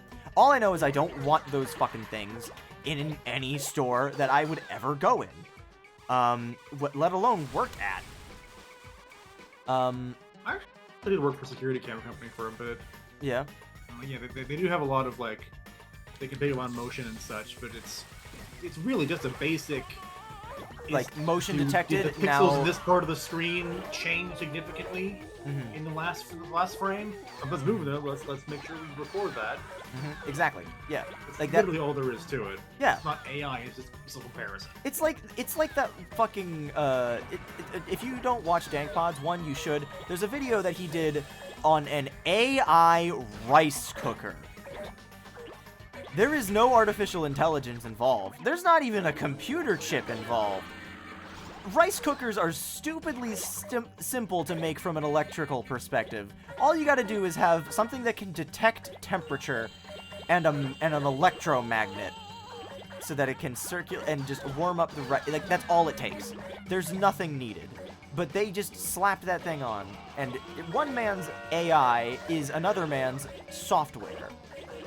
Like, yeah, AI is a buzzword. It means nothing. Exactly. So even if it is a buzzword, cool. They bought into it, and now they have an incredibly invasive camera system. If it is actually using AI in some way, great. Now they have another thing of data that they can sell to people to make up their deficit because they haven't made any money for the past half a decade. So they gotta sell their employees' data and their information to God knows who. And anything like that. So it was between 16 and 30? Yeah. Alright. Between 60 and 300. 60 and 300. Okay, yeah. I was pretty sure, because 16 was this was the range that was in. So let's just assume the best, and that it's just an actual security system, and it's just fucking stupid, right? Let's just assume that that's the case. It gets worse. This is where it stops. No. This is where it stops being fun. Okay, one more fun one before we move on. You know what would be cute? An April Fool's prank. A little something to keep people from getting too tense during a very stressful season where we're running a very stressful sale and they're making us make 15 outgoing calls a day. Let alone, never mind the part where the only time that we have the manpower or free time to make 15 phone calls is at like 12 o'clock when everyone's at work and won't answer their phone. So you have to make us make these 15 phone calls when no one will answer, so then no one actually takes advantage of the sales. But if you call in the afternoon, then you don't... I digress. April Fools. April Fools rolls around. They want to make a cute little thing. You know what they've done in the past? Occasionally they've had little artist features or little artist things concentrating on, like, whoever's going on, or like it's something that's going on, or like someone that used to work at the company, or like uses music and arts as its like main thing. Pretty cool. They used to do that way back, but no one reads that shit anyway. But then they wrote so on April Fools, they write this little thing that is a very vague and difficult to decipher joke? Is it a joke? I can't tell. It's so bizarre. But it was basically saying that sheet music and written music in general is a myth that was made up as a joke by musicians ages and ages ago, as a joke that got out of hand, and they couldn't even really, acknowledge that. And I can't even fucking interpret most of the text that it was for a couple of reasons. One, because it was a bad joke if it was written by a human, which I'm inclined to think that particular thing maybe, at least in part, was. Like, the conceit that sheet music as a concept was made up. And that's something that someone would come up with as a cute little thing. Whatever. I'm fairly convinced that this was written by AI, but you know what I know was made by AI was the portraits of famous musicians that they use. So they had Beethoven, Mozart, and Bach and whatever, just staring very confusedly at sheet music or like some buzzword and like the music itself. I don't know if you know this, but AI has a hard time writing letters. AI has an even harder time writing sheet music. You can tell when imagine, certainly. You can tell when someone who doesn't write music is using musical, like, symbols and shit to indicate that there's noise coming off of something, Like, you can tell when someone's doing that, and it's very funny. But that's one thing, When an AI does it, it's basically a bunch of lollipops on being speared through the side. Like, it is indecipherable nonsense. And they wanted to make this joke post about how sheet music is a myth. So naturally, there would be a lot of sheet music in that. It all looks fucking awful. And so and the other reason that I can't remember anything about it is, one, I wouldn't want to go back and read it. Two, I can't. Because someone commented on this and pointed out that there was AI-generated imagery and said how fucked up it is that a company called Music and Arts would use something such as AI-generated imagery which steals artwork from other people and uses it for something like that. And they point out how fucking horrible it is that they would use that. Within a few hours, the post was deleted. But not before the person's comment on the post got them reprimanded by someone. Someone reached out to them and asked them, hey, can you delete that comment because it's disparaging and it brings morale down. And one of someone replied to the comment saying, "Thank you for your concern about the use of generative AI. We've reviewed it with the ethics board or whatever, or a committee or whatever, and we've deemed that it is okay." And it's like, okay, great. Glad this little circle jerk's going on here. Cool. Where is this cousin I'm supposed to be looking for, by the way?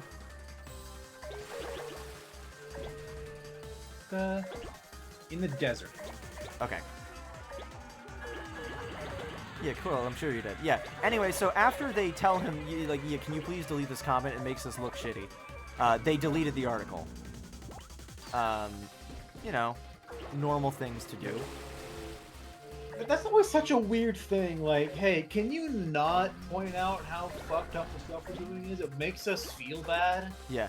Are we talking about? We're talking about like the desert with the pyramids, not the Midwest desert, right?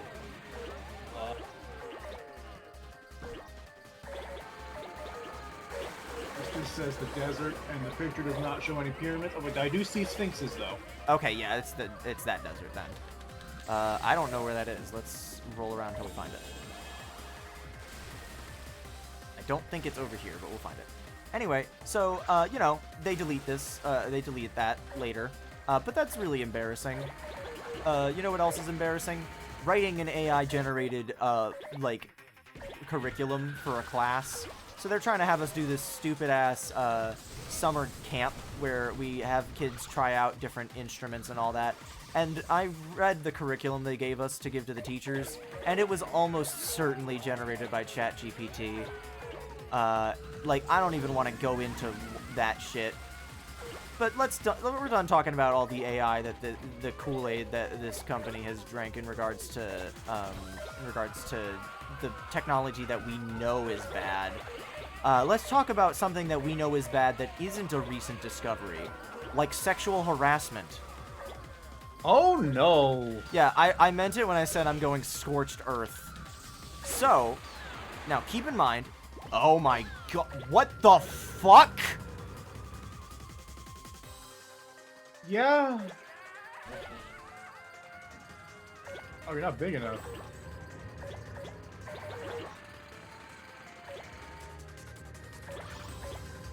Now keep in mind, I am not the one that was told that that these stories happened to. And I'm going off of my memory that is a little while since I've read these messages, and it's a little far back. I don't want to go back, and I don't want to look up specifics because that would be very...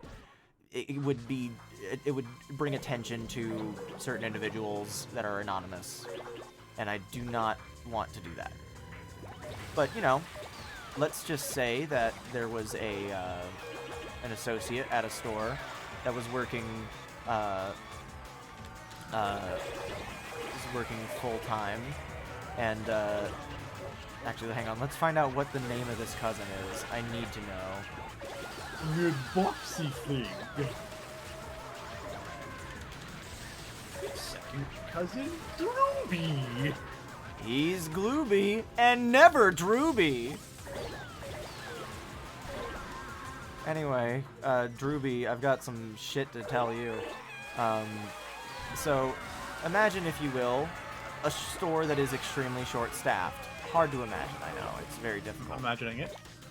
So you've got this store that has very few people in, and you have, naturally, when you only have a limited number of staff members, you've got someone that's, like, there might be one person that has to close the store.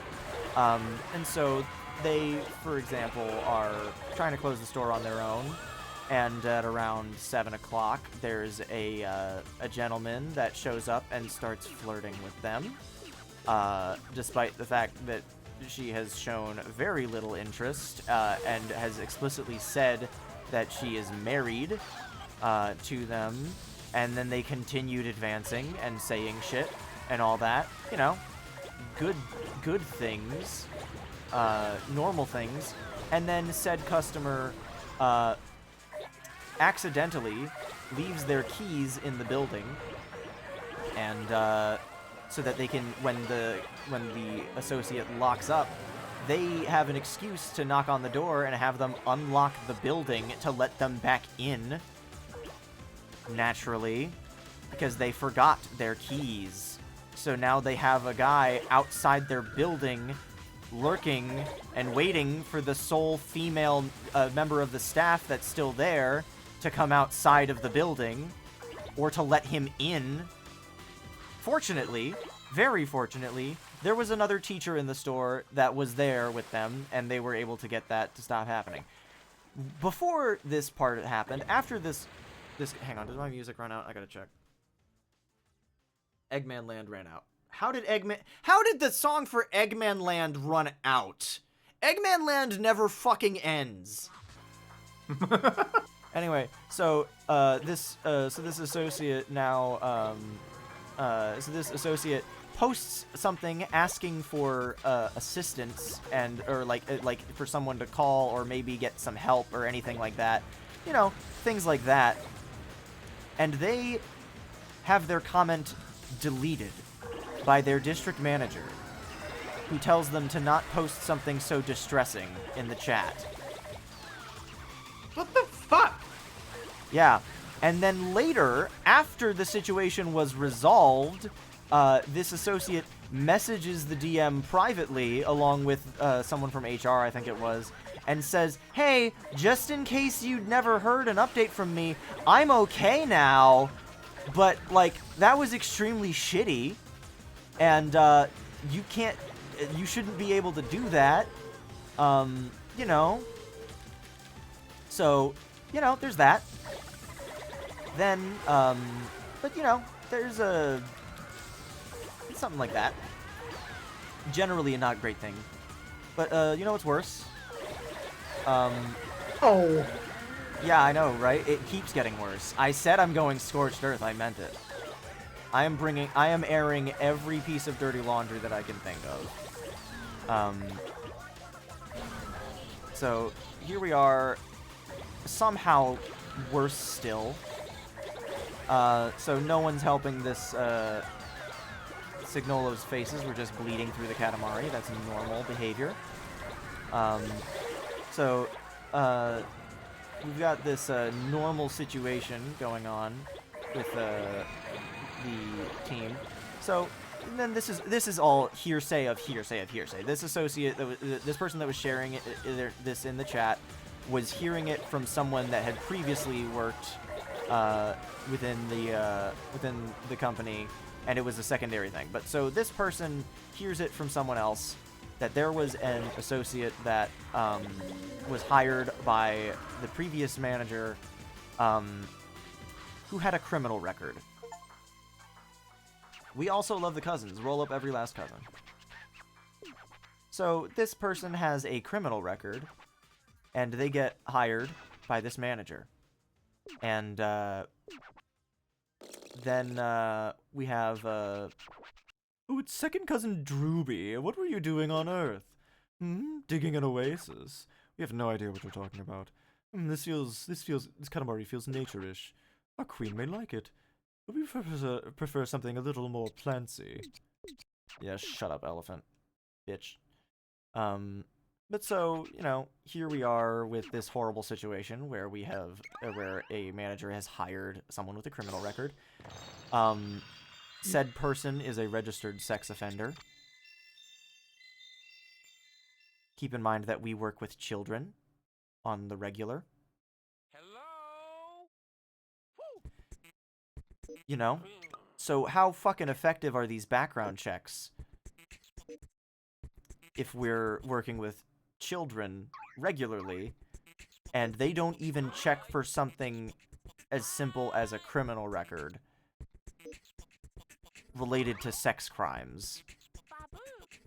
Now, fortunately, no children were involved in these crimes, but there were still crimes, because it still gets worse. Okay, I don't actually... upon second thought, it's not worse than a pedophile, but it's bad. It's still bad. Yeah, I mean, I do want to say that, like, there is... Like, I don't know the details, and I don't expect you to share the details, but, like, there is some room for, like...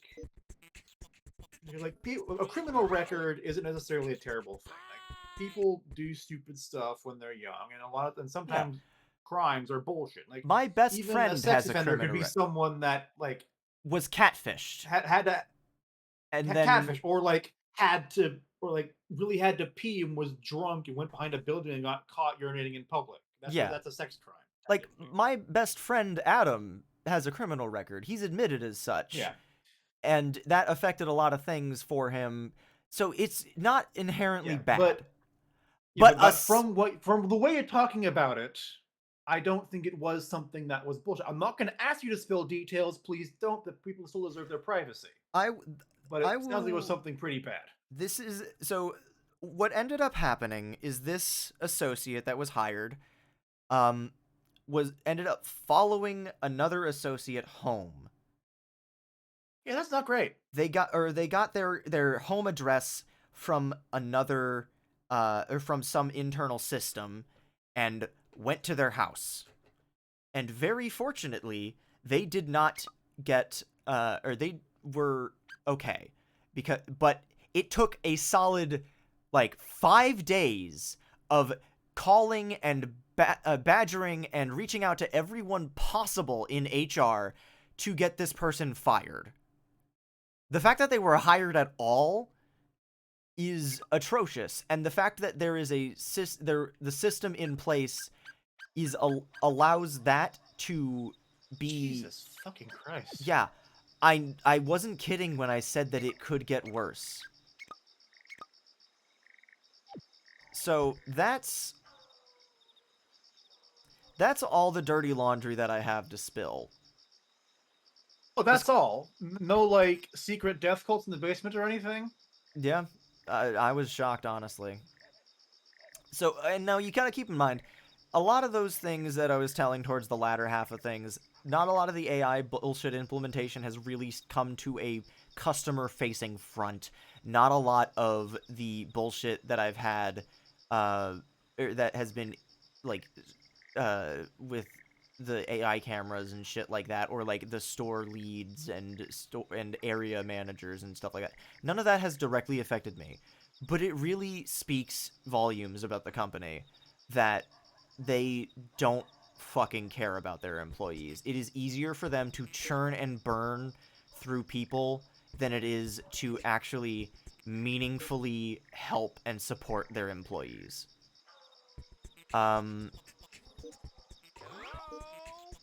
And I said that I would go over all of this stuff when it was done, but I'm obviously not done at this company until, at least until the end of the month.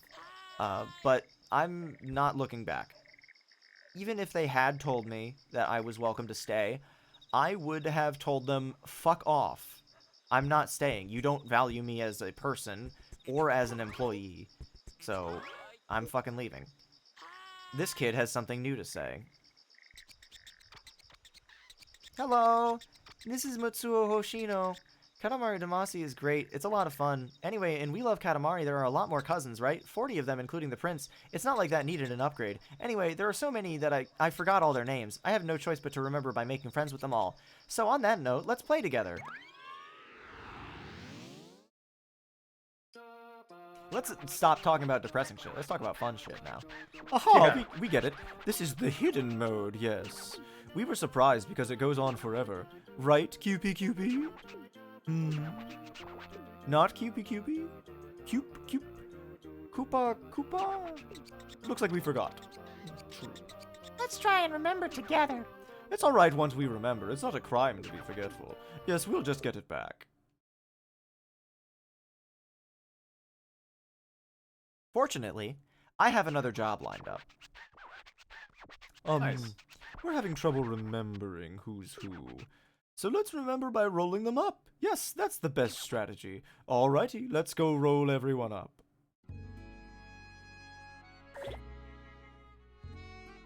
Yeah, I'm very fortunate in that another position kind of fell directly into my lap at the most convenient time. And that I'm not going to go into a ton of detail on because it's a much more local business. And I do not need shit like that to be zeroed in on me, you know? Not that I... If you get another job, how are you going to play Kingdom Hearts all summer? This is true. How am I supposed to do that? Wow, that flower really just yeeted me. Somehow. Yeah, anyway, so now I've got another job lined up, and it's great. And I feel for my coworkers, I really do. But I hope that they get out. So many people that I know have had their lives ruined by this job, and literally the only reason I was sticking around was because of the people that I worked with that I care about. So I'm hopeful that they will find something better. I'm hopeful I can still find a way to work that involves music and still has, you know, but that'll be a future thing. Fortunately, I've got a job lined up, and I know that they'll treat me right because I know them. I won't get, again, I'm not getting further into detail than that right now, but it's much better than where I'm at right now. And even if it wasn't that much better, Jesus Christ, what are you doing? Vibing? Yeah, vibrating. Yeah, even if it wasn't that much better than where I was at, honestly, just having enough change going on, a big enough change happen would be a big enough boon to me, mentally speaking. Because I need time. I want time off to just lock in on some creative projects and just exist. I was very upset that I didn't get the chance to finish my arrangement for this season for BGSO because of all the time that I was spending at work and not dedicating towards the passion that I have, which is music. Because a lot of... Johnson, how the fuck did you manage that? Your head isn't even Don't sharp. question Johnson. There's the prince. I thought that was a banana for a second. No, it's a gold carp thing. But yeah, so hopefully I'll have the opportunity to do some more fun stuff this summer. And stand still. Get back here. How are they evading my capture? What? How are they? Okay. Fuck you. I'm coming back for you too. You like either need to stick around the tree or get baited to pick up the whole tree. Maybe. Anyway, after that fucking basically a trauma dump, Dragoni, what's new with you? Anything interesting going on in your life right now? I mean, I guess, sort of, yeah. Next month, I'm planning on going to a Ren Fair. Oh, very nice. Have you been to Ren Fairs regularly in the past, or is this something that you're like This something? will be the third one I've been to. Gotcha. Did you go overall. to them? Yeah, like have you? One of which was the same one last year. Oh, I was gonna say yeah. Like, did you go to them a lot as a kid, or like Yeah, just once in a no. while, or anything like that? Yeah. Yeah. Are you going with friends or family or It D&D was party? friends from college. It's yes. I've got you down to a T, my friend. You know, it is friends from college that have been in a D&D party since college. And Yeah. It is in the town where we went to college. Nice. That's all fun. I like how I could just immediately nail that down. Alright, but yeah, like when I was a kid, we went to Ren Fair a couple times, like a couple years, and there was one particular thing that I distinctly remember getting there, and that's these wooden swords. Because we used them to attack each other and beat the fuck out of each other. And it was fun. Definitely less safe than the like the pool noodle lightsabers that we made for my birthday party this one time, but you know, it was more badass because we weren't 8 years old anymore. We were 9 years old. That means we're ready for regular weapons. We were like maybe a couple steps away from just getting a baseball bat and hitting each other with it. We were hardcore 9-year-olds. When you were a little kid, did you have a threshold where you're like, that's the big kids? Because for me, one of those thresholds was like, when I was in kindergarten, the big kids were the 3rd graders. Because that's when you got to start violin and stuff like that. You got freedom to choose to take a class. Wow, they trust you with something like that. And then when I was in 3rd grade, the big kids were the 5th graders, because they're on their way to middle school. And wow. You know. All right, good night, Mush. Thank you for hanging around for my literal trauma. Feel better. dump. Yeah, please do feel better. Stop being sick. That's an order. Or else Drooby will come after you in your sleep. You do not want Drooby to come after you in your sleep. I don't know if I ever like a particular threshold like that, but there's kind of like, you know, there's always little like 10-year-old that give the double digits. And, like, the 4th through 6th graders compared to the 1st through 3rd graders had a lot of special stuff. Like, Yeah. and kids in junior high, the kids in high school, there's always someone that's like, Someone that's that next tier up. yeah. And then you go to college and like, oh wait, everything sucks here. Yeah, then you realize, wait, all the big kids are us, and some of the big kids are actually just adults. And then you realize, wait, I'm an adult. And then you realize that every adult... no. And then you realize every adult is just like you, and they also don't know what they're doing. And then you understand why the world is the way that it is. I kind of figured by the time I was pushing 30, I'd have it figured out. No one does. you will never have it figured out until you realize that you won't have it figured out. At that point, then you have it figured out. Then you know that life is just a series of like a bunch of turmoil and shit like that. And At least I thought I constant feel like changes. a grown-up. Yeah, I mean, I feel like an Not adult, but I feel like, but I don't feel like I could be like a dad, you know? Yeah. The fact that some people become parents at 20 is terrifying. Yeah. Even before that, like, What the fuck? Ow! Watch it. don't fuck with boars, man. Give me that bear. Ow! Don't fuck with bears either. If it starts with a B cows, and I ends guess. in an ARS, I just can't touch it, apparently. I mean, yeah, yeah. Do you think Drewby's allowed in bars? Why do you think they got the name Drewby? It's because they got shit-faced and stumbled all over the place and got Drewby with it. You think Drewby is their legal name? I mean, it is now, but It just reminds me of is there's a bit from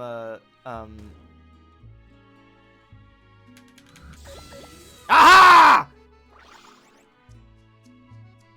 that's one of them. Ah! Okay, all done. Well, did you remember some? We still can't remember a thing. Oh well, shall we go back? Signolo's face still flashing just in the midst is so terrifying.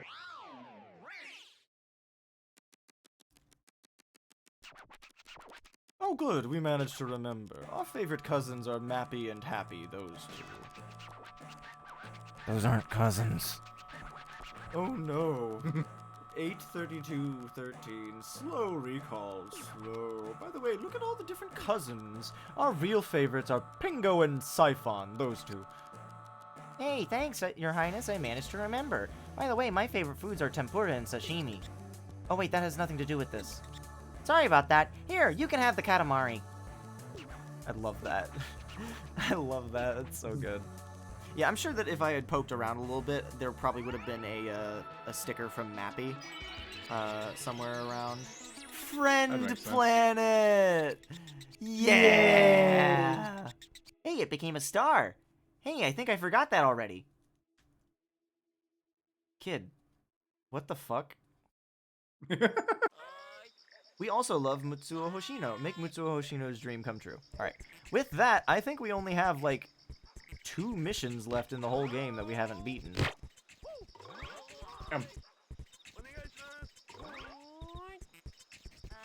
Let's pick our favorite cousin. Dragoni, do you have a favorite one that stands out?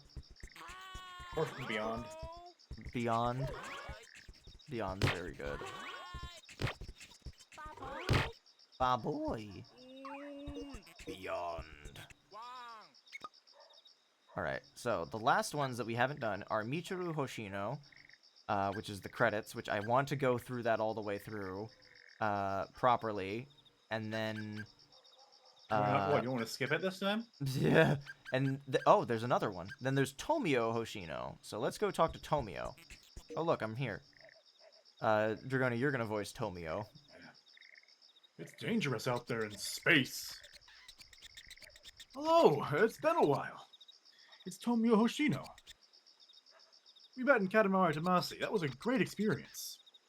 Looks like it also put the Hoshino family on the map. But wait, who cares? Earth's in danger! Your Highness is the only one who can save us all! Please, we need your help! Okay. Tried this one before? We did. We fucked up and died. Whenever we look at it, the Earth is blue. A very beautiful star, yes. Not that it can hold a candle to the great... hang on. Not that it can hold a candle to the great cosmos. Oh, beyond. A giant asteroid is headed towards Earth. Ooh, sounds like fun.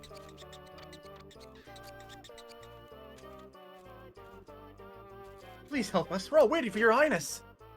Oh, waiting. Oh, so you really were waiting. Alrighty, we'll totally save Earth. And by we mean beyond. Oh shit! Oh fuck! Ah! God! Ah! God! Danger! Earth is in danger! It's we're getting the challengers are approaching the Earth. Trouble! The planet is in big trouble. If you don't hurry up and roll a really big Katamari, Earth is going to have even more problems, like gamer saps. This is going to smash into Earth!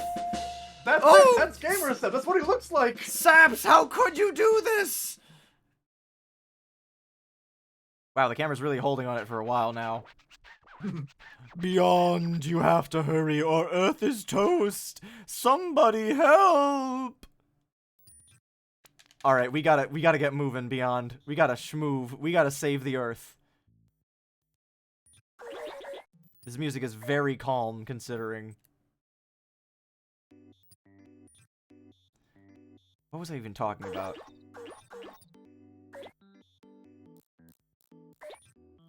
I don't know. I got lost. I also got lost in the sauce. Grab Norway. I gotta get big enough for Norway first. Hang on. Gotta start with smaller nations. Africa and Europe have a lot of small countries. Physically, at least size-wise.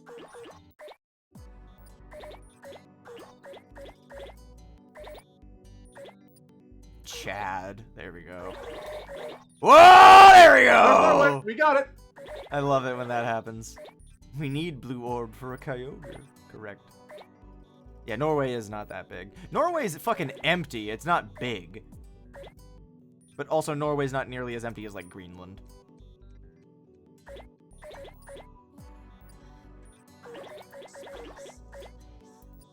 God, it's so fucking funny to me that there is straight up a country that they named Greenland to trick people into thinking that would be the more desirable one to go to, and then they named the place that was actually nice to be at Iceland, so they could have the nice place to themselves.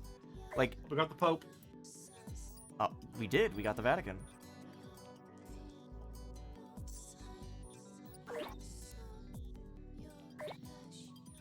The old switcheroo.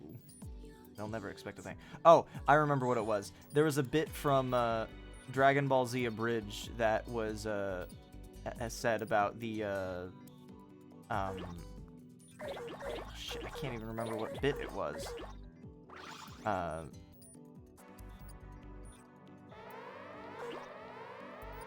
we big enough? Are you big enough? We're so happy for you. Earth is saved in the nick of time. We are as big as 5,688 Dominicas. Great! Oh, that was too close. Anyway, want to head back now?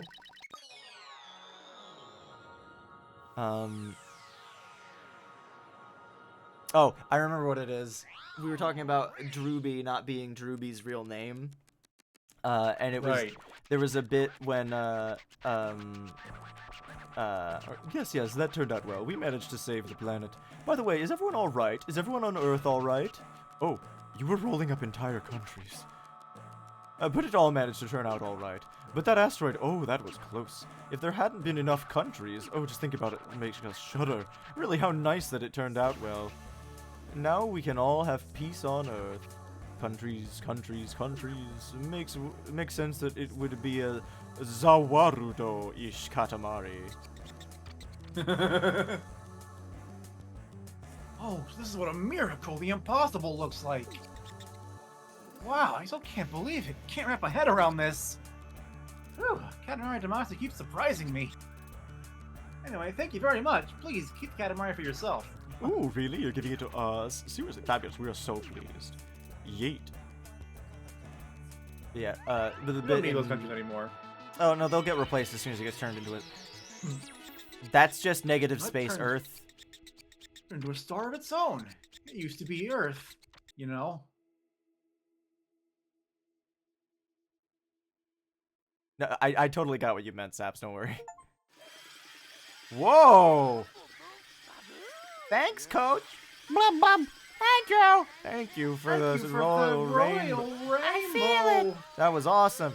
Katamari is Nature's the fun! We love sweet things. Let's go Let's go camping! Tweedly the best. Thank Thanks, Your you! The red pandas are happy too. Thank you. Katamari Damacy is Wonderwolf. Katamari Wonderwolf. Damacy's the best. Thank you for the nouvelleness. It can't be all studying or all play. It's a What's copycat, important? but it was Video fun. games are the best. That saved my hide. Your Thank you, Your Highness, Highness. be my friend. All cleaned up. Thank you for the planet. That was awful. Our heart is full. What is it, this wonderful feeling? Somehow made it all the way with the help of so many fans. It's the best ending there is. We're the best. You're all the best. Oh, Katamari Damacy is amazing. Nothing can surprise us anymore. If dogs and birds can blab on, then why not a flower? Hello, do you see this? The flower wants to say something. I am a rose. I am a rose who wants to roll. Wowies, it's really talking. This is impossible. A miracle. Oh, we forgot. It's the ending credits again. We need to get ready, so that's it for the profoundly moving ending. Bye-bye!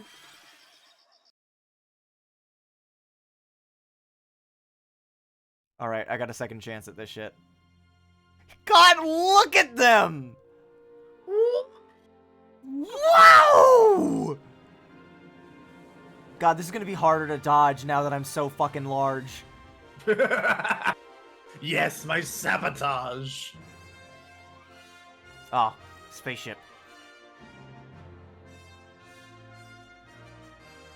Hello, Queen.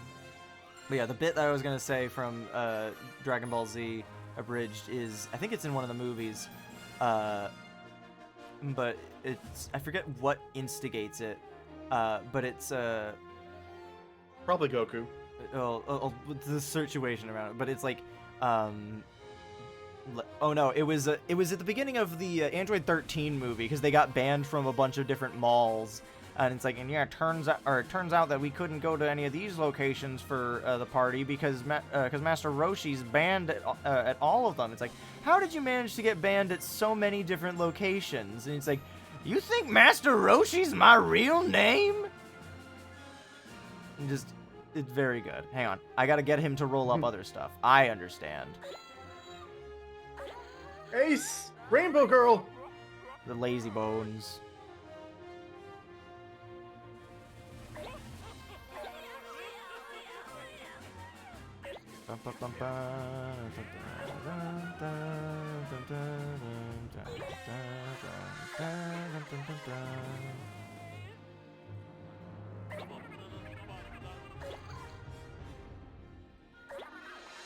We've established that everyone that gets rolled up in the Katamari is always fine, but you gotta think that being in the sun, at least, has gotta be at least mildly uncomfortable.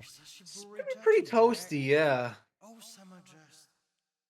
I forgot, this song is sung by the king.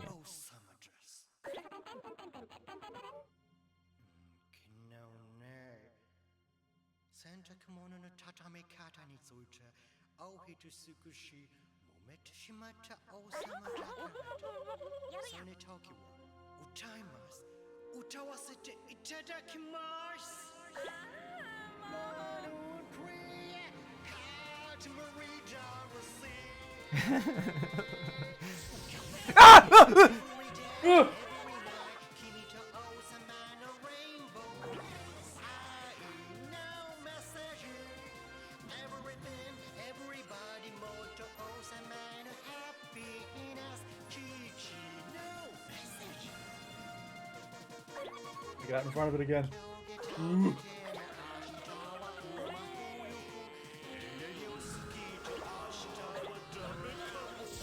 Oh.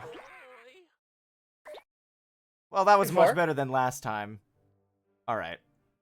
That's not saying much, let's be honest. Yeah. Yeah, I got more than 0. Also, I think we got a different ending now that we've completed all the objectives. Prince, become big and strong, just like the sun which shines upon us all. The sun!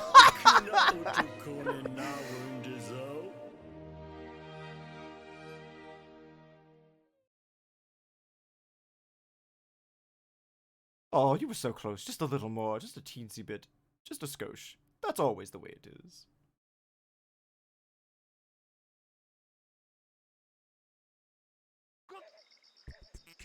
Alright. Alright,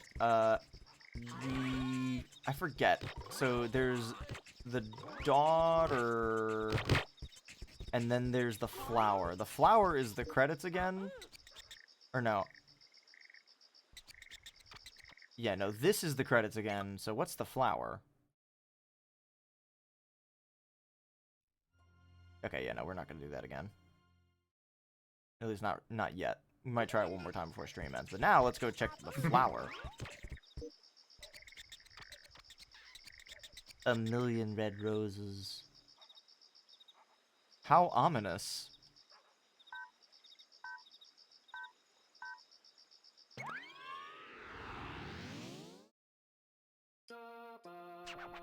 Oh, Katamari Damacy's not over yet.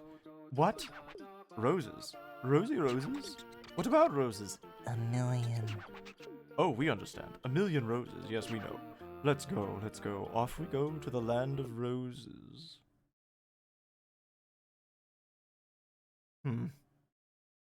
Oh, God. Alrighty, shall we roll? Go for a million roses. Good luck! You can count to 1,000,000, right? Yeah. You have Give up button. a...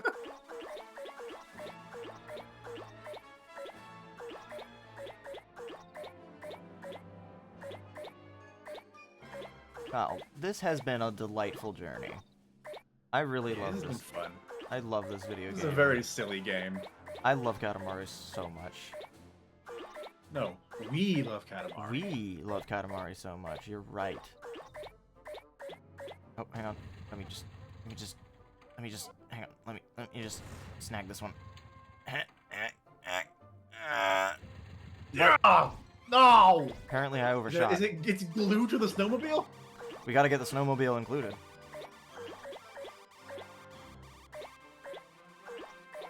Yeah. I would make the case that this is the best game in the series, but I've not played Once Upon a Katamari nor any of the other games other than the first. But from what I have seen of them, the series really did have a bit of diminishing returns. But at the same time, the rest of this series is still a really, really fun core gameplay loop that no other games really do. So, like, even the less good games are, like, I don't know, it's like how there's no bad, like, no explicitly bad mainline Kirby games or something like that. Like, some of them are less exciting, but they're not unfun, necessarily. They just might not be the favorite. Like, Squeak Squad is kind of considered a little dull, but, like, it's not bad. It's cute, and it's got a lot going for it and all that, but, like, I don't know. So it's a similar thing with Katamari, where it's like, Once Upon a Katamari is, being a new one, kind of has a lot to live with. Yeah. Yeah, We Love Katamari is generally considered to be the best, which is, so it's great that it has a great version of it available.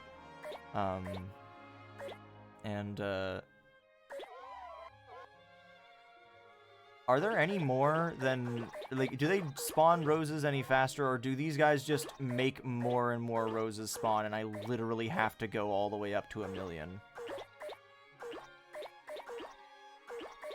Like, do I get large enough that I can actually get to a larger size so I can start rolling up giant roses that count for, like, 1,000 or something like that? Or is it literally just pick everything up?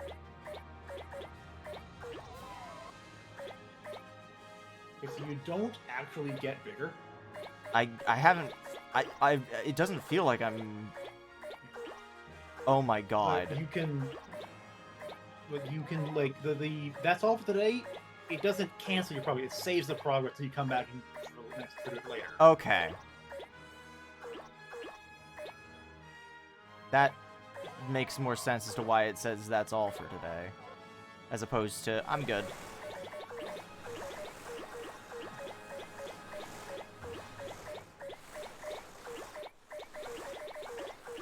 I imagine if you somehow manage to get to the size necessary to, like, roll up the things that are spawning the roses, then they're just like, die. Because they just stop spawning the roses and you can't get a million anymore.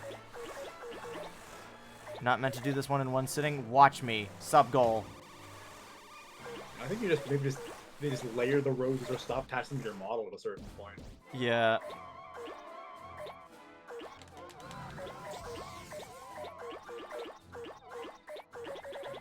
The reason I like Katamari as a series for catharsis, which is why I spent 2.5 hours straight bitching about my shitty workplace. The reason that I was able, just because it's a cathartic game to get stress out, and it is a series that it also means a lot to me. It's not as sentimental in the same way as some other things, but like, if nothing else, the music of this franchise is like some of the best to ever come out of games, and it's so good.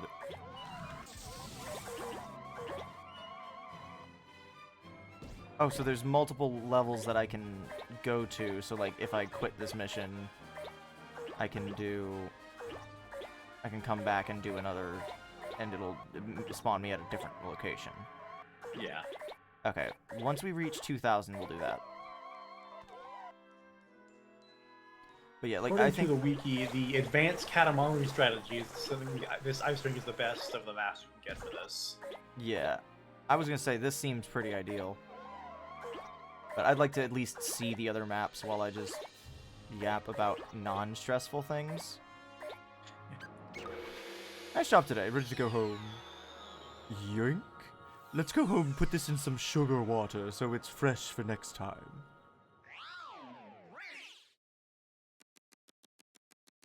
What do you want 1,000,000 roses for?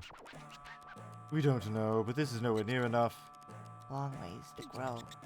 Keep the Katamari safe. Okay, the king is on the case. Let's pop it up into the cosmos. Let's just toss everything up there. Here we go. Safekeeping. Rose Nebula. Beautiful. This thing is gonna be the villain of the next game, isn't it? Like, there's no way, there's no way this isn't set up for a super boss. A Katamari game with a villain? That would be really fucking interesting.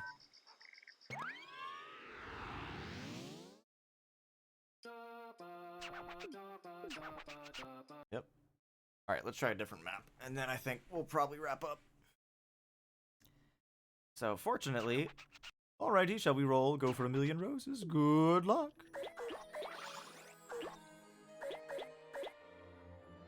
Yeah, see, this is a much more interesting map to roll around than the ice rink. Because I think this is actually a location where you can get to a size where you can maybe roll something other than roses. A villain who wants to unroll all Katamari. That's just the king in the first game when he was on his bender. That's just what happened. Like, he didn't want to do it, but that's what happened. And I think the wiki, like you're hardcore to only be able to pick up roses in these levels. Oh. But in the okay. reroll version, there's a bug. Mm? Where there's something else you can pick up in this version of the map specifically. Oh, this map specifically? Well, this is the town, which I assume would be this one. Yeah. I don't know what this would be. So, is there any particular thing I have to do to get that to trigger? I can just tell you if you want. Yes. It says you can roll up cans from the vending machines. Oh, yeah, baby. Can exploits. Coffee. It's not increasing my number at all. But that's okay. Nope, you've got him! Coffee can. It just reminds me of like something that they would do for like a stupid mission in yeah, give me that shit. Like a stupid mission in something where it's like or like a stupid challenge where it's like they want you to or like, can you do this with only this? And it's like, okay, so if we can't fight enemies, but we need to reach this certain health threshold so that we can, like, make it through this, like, lava trap so that we can avoid this mandatory boss, we need to get health upgrades, which means we need to drink a fuck ton of soda, and they spend, like, 4 hours at a vending machine in-game or something like that, just drinking the thing or something like that. I don't know. You know what I'm talking about in those challenge runs. Chimpkin. Yeah, no, there's no way I wouldn't be big enough to roll up the chicken there. So, yeah. Yeah.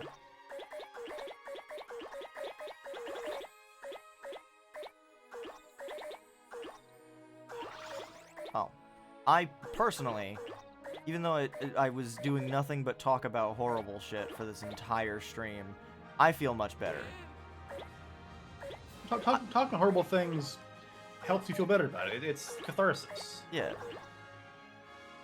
Yeah, but so we're, like I said, I'm not entirely, I don't know what else is gonna happen, but I'm very happy that I get to move on now, and everyone that I've worked with on the ground level, or nearly everyone, has been really great to work with, and so it's nice that I can safely and, like, happily move on without, you know. But I would like to keep in touch with these people, which is where the real hard part comes in, because I'm awful at keeping in touch with people when I'm not directly interacting with them on a day-to-day basis. But this would be good, because it would mean that I would actually be working with people that are my age and not sweet old ladies or anything like that. But it is very difficult to keep in touch sweet old with people. ladies. Nothing's wrong with sweet old ladies, but, you know, I like... Sweet! And old! And ladies. But it's also like, sweet old ladies generally aren't gonna want to try, want to go to the movie theater to see the back rooms, or try and join up for a D&D party or something like that. You know, unless they're really cool sweet old ladies. Do you think there was a sweet old lady that went to see Iron Lung with their granddaughter or something, and they were just like, this Marky Moo guy is rather handsome. and then there's a non-zero chance. And then their granddaughter was just like, Grandma, please, no one actually calls him Marky Moo unironically anymore. And she's just like, sorry, I didn't hear you. And then she continues to do that and makes fun of her for having a crush on Marky Moo. And she's like, please stop.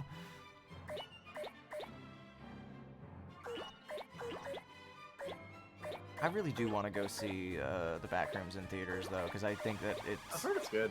Yeah, I've heard that it's very good, and even if it's not, it's a testament to fucking Kane Pixels. Like, holy shit, that man got involved with making a movie. Like, A24 is, like, big enough that it's not a small... Like, it's weird to call A24 an indie studio at this point because of how big it is, but it is the most independent in terms of, like, the stuff they produce. Like, that... Like, there is not a single giant film company in the world, like Universal or Disney, or it's really hard to come up with a film group that's not owned by another film group at this point, which is really depressing. But, like, usually Disney. Yeah, but, like, there's not a single big corporation in the world that I can think of that would ever fund a film like The Lighthouse. A black and white movie about two men that are just working a lighthouse, one of which is just both of which are just going insane, and is very ambiguous and wishy-washy with its plot as to what actually does and doesn't happen. It's crude. It's like vulgar. It's rude and it's got an attitude. It's rude, it's crude, it's got an attitude. It's like got thick fishing slang that makes it difficult to follow. Like, genuinely, if you were going to watch The Lighthouse in a movie theater, it would probably be extremely difficult to follow it without subtitles. Because, like, it's one of those things where it's like Shakespeare, where it's like you can kind of get the impression based on the vibe of what they're saying and how they're saying it, but you would have no idea what the fuck they're actually saying words-wise. Like, that movie is so, like, opaque in a lot of ways. Okay, it's not entirely opaque. It's very clear what happens by the end.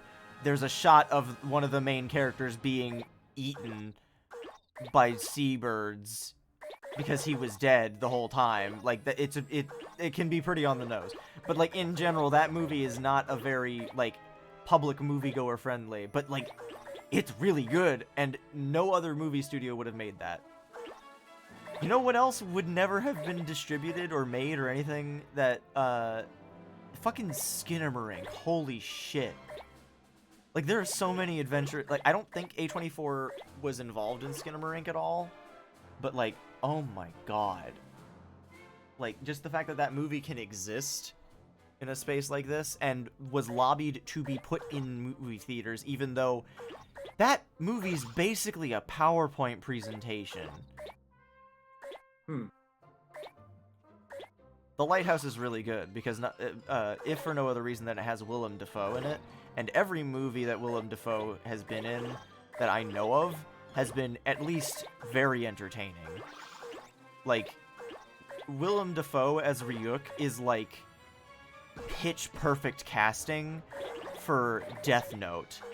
And most of the rest of the casting of Death Note is extremely absurd and some would say sacrilegious. You know who wouldn't say that though? The creators of Death Note. They really like the live action version because it's not really the story of Death Note. It's a story with the mechanics of the Death Note told in America and the weird things about it. And Willem Dafoe's Ryuk is like a high point of that movie. Even if you were to look at him as if he was in the original, Willem Dafoe would have been the perfect casting for Ryuk. And, like, everyone made fun of it because it was in the trailers and everything, but, like, genuinely, the moment where Ryuk, like, Light is just, like, in the storage room or whatever, and, like, he hears, like, a tumbling of an apple core being tossed, and he's just like, what's going on? He starts going over there, and then, out of nowhere, he sees Ryuk all tall and scary and creepy and gangly, and he just goes, hi. And then he goes, "Ah!" And he fucking falls ass backwards into a big metal shelf. Realistically, that is about how I would react to seeing Ryuk in real life. And Willem Dafoe in real life, if I'm being honest. But Willem Dafoe is also in The Lighthouse, and Willem Dafoe is in the recent Nosferatu, which is also very fun, where they did the impossible. They gave the vampire his mustache back. Yes! Because in the original Bram Stoker's Dracula, because the original Nosferatu film is an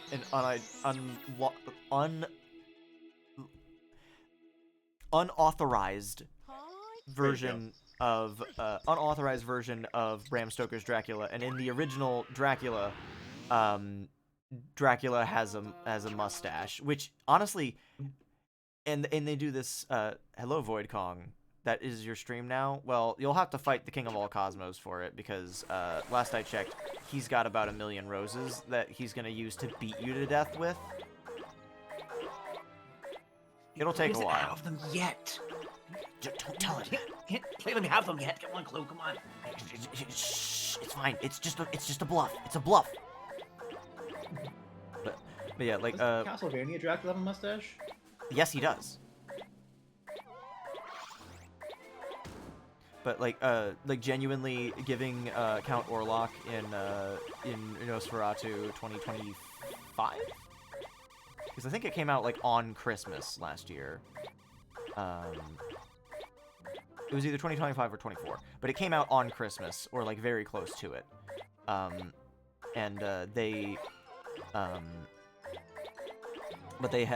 But like, they made the extremely based decision to not even show anything other than, like, his silhouette in the trailers. And as a result, they do the great thing of a horror movie should never show the monster until the last minute. But we did know who he was being played by, and that's Bill Skarsgård, aka Pennywise. And he's also Pitch Perfect casting for that. Willem Dafoe is, I forget the name of his character, but he's like a doctor that knows like enough about Nosferatu. And he's seeing the protagonist's wife or fiance or whatever, and she's freaking out over this horny vampire nonsense. And like the first doctor or someone else is saying like, but she'll be like, we have to put her back on the, I don't know what drug they said, the ketamine or whatever, or else she'll be raving all night. And then Willem Dafoe says, then rave she must. Which is just, it's so good.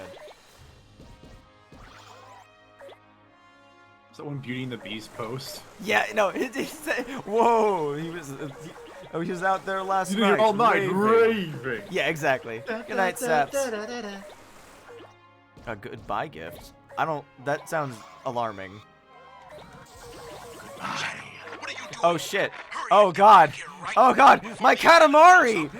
Saps is gonna blow up my fucking Katamari! You have any idea how long it took me to pick up 6,490 roses? Aww.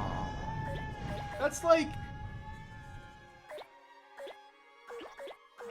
That's gotta be at least 5,972 Red Baron pizzas. It's like 0.6% of what you need. Yeah. Yeah, but in Nosferatu, they gave him his mustache back, which honestly, the other thing that they did in Nosferatu that they did in the original novel that they didn't bring into the film initially was initially Dracula would just drink blood from the victim's chest. Which not sexy. It's not sexy. Biting the neck is sexy. But biting the chest is like, I guess that makes sense. That's where a lot of blood comes from. But also, the carotid artery is in your neck. That's a fuck ton of blood. So it's like, that's important. So it makes a little bit more sense. But also, giving Count Orlok his mustache is like such an evocative image because it's like imagine seeing this man feasting on blood and then he just raises and his entire upper lip and face are stained red as he slowly rises up from his meal to glare at you. Like, that's such an evocative image. It's so cool. And they knew it would be controversial, so they didn't show that he had the mustache back until they had the chance to prove, like, hang on, we know what we're doing. Let us cook a little bit. And then they did, and it's cool, and I like it. I don't know. I just think it's really interesting. Damn it! I was trying to stop at exactly 6,900 roses. Oh, you fucked up. I did. You're not even going to 6969? You're right.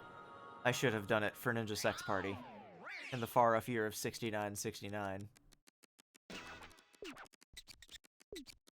Alright, let's poke around and make sure we haven't missed anything, and then we're gonna wrap up, because I'm tired. I've been yapping. I don't think I'm ever gonna beat that. That shit's so long, and it's not even, like, different.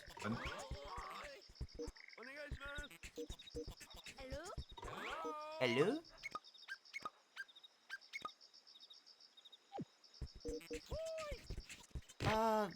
Hang on. Let's go to the Cosmos.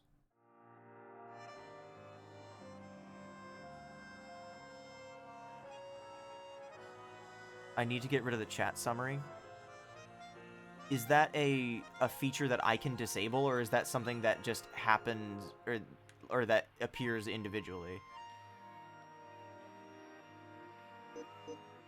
Because if it's a setting I need to disable, then yeah, I'll disable it.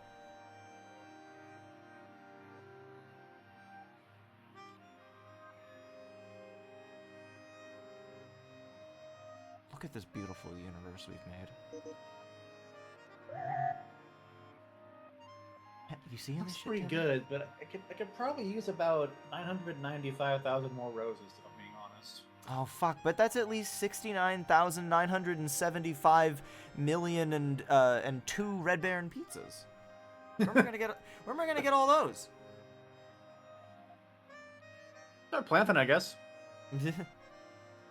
God, this is really. I would love to have this as like a dynamic wallpaper. Because it's like one thing to have space as a wallpaper, it's another thing to have fictional space.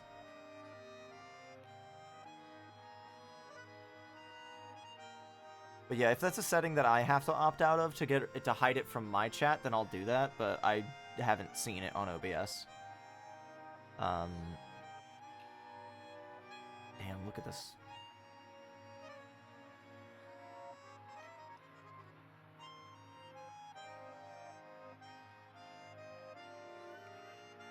I love this game.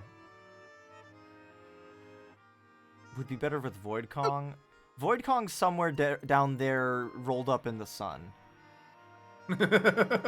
He's okay. Everyone else got freed when they were rolled up. Void Kong specifically is trapped in the sun.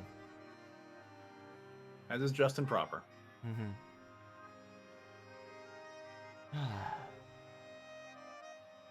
Well, I think we're all free on Sunday.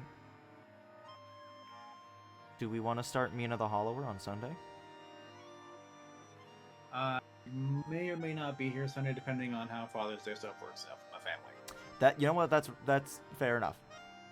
He's at the Planet Core. Well, good news. I also rolled that up. So I rolled the Earth into the sun. Yeah. Everyone was fine except Void Kong. Yeah, everyone was fine except for Void Kong. Actually, you know what? Let's wrap up by actually like rolling up the song one more time. Shouldn't take too long. Where's that fucking dog? You passed him. Other dog. This dog. Oh, 2 dogs. You know what would be really, just out of... Let me jump... I will have to check. I will have to... Mina throwing poor Rock into the pit. We do also need to get back to Mega Man. Do only this. I think it means roll it till the end. I think is saying like the whole ending sequence plays out.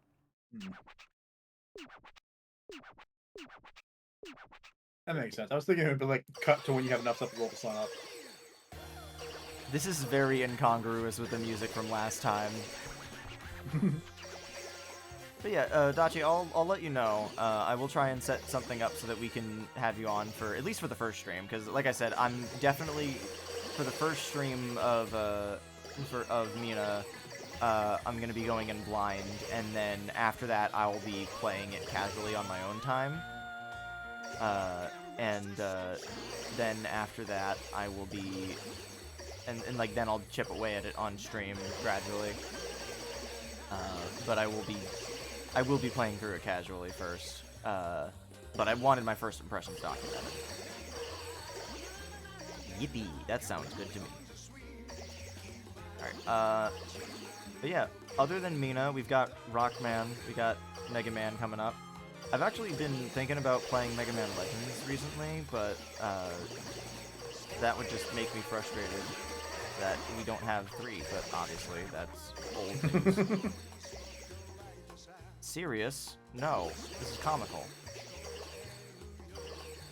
So yeah, the actual concentration will be Mina and Mega Man after this, because even without Quark, I want to make sure that we get through the classic stuff so that she's got some VODs to watch on her own time. Mina Man. Mina Man. Alright, I want to get everything. Can we get the UFO? No, it's perspective.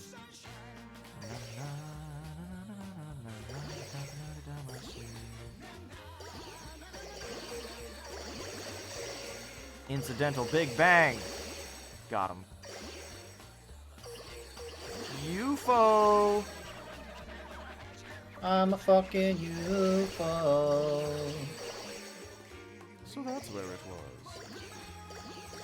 I did not actually mention that Matthew Toronto is kickstarting Mega Man comics now, but I'm sure Quark's very happy about it. Mina Man, the Hollow no. See, when we make when to meet things for to plan our streams, I like to give them silly names, and I've gotten to the point where I just start naming them after Mega the Man-O-War. That's horrifying. The Man of War? Wait, why do I fucking just say it out loud? I can just push the button instead.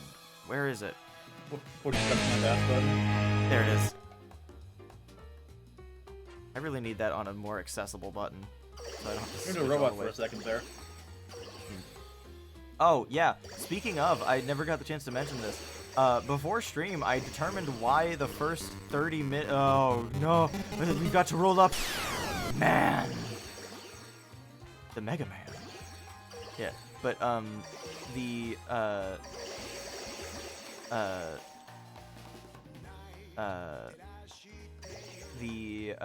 reason that the first 30 minutes of the second half of the Rubato finale was muted, and that's because my stream deck was fucking broken. And the icons didn't update, so the icons on it showed that Discord and voice mod were unmuted. OBS was not. And so as a result, that's why I didn't see that they were muted for that entire time. So I am justified in my rage. I'm not just blind as a bat, you know. Fortunately, it was just cleanup on stuff. Like, we weren't just, you know,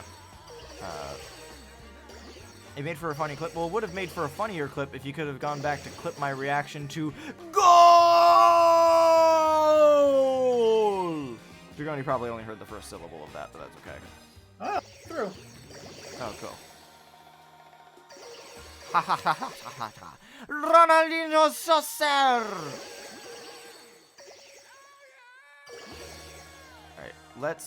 Alright, I need to correct my wrong. I need to get to 69. It might take a little while. It's worth it.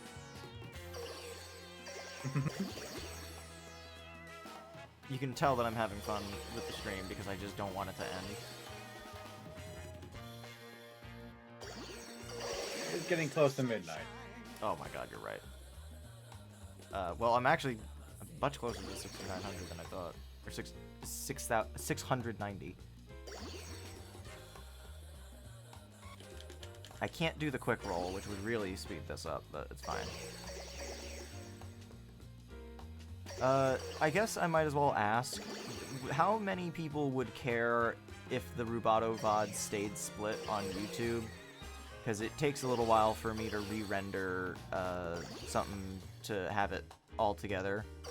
Because it bothers me personally that they'd be split up, but if it doesn't bother others, then I don't know. I also think that it would just be good to have to go through and edit it so I can add an actual disclaimer that says this part of the VOD is muted, so someone that clicks on the video doesn't just hear nothing and have no context unless they manage to skip ahead to when I'm actually unmuted or something like that. Like that, it just seems really... That does make sense. Yeah. I don't know.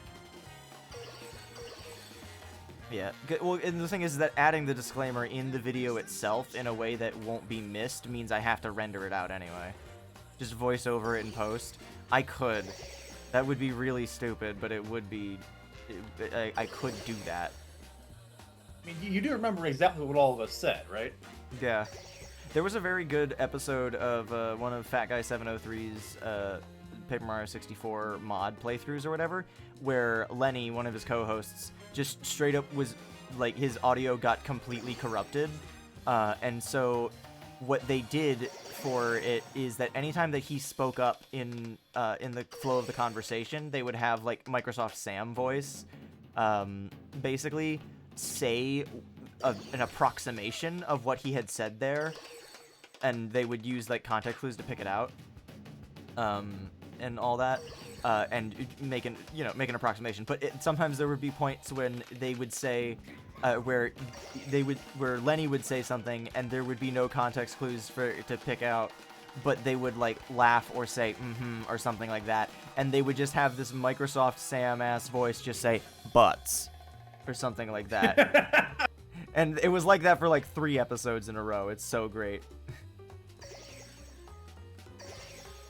And then later on, it just became a recurring soundboard bit where they would just occasionally push the button to have Robot Lenny say butts. We're so close. Come on. We've got to end with the nice number. The planet needs to be healed. I must atone for my sins. Hey, Homer! I could do that. That reminds me, earlier today, you know that one snippet from the Simpsons where it's Marge and her mother standing outside of a cornfield, and Marge's mother is just like, "This is what a cornfield looks like, sweetie." And then a fucking fighter jet comes in. It's so just look up "This is a cornfield, sweetie" from the Simpsons or something. It's good. There's no context to it. It's a flashback. It's the reason it's so funny to me is because it's basically it's one of the rare instances of the Simpsons doing a Family Guy style cutaway. That is not what Lenny sounds like. You're correct.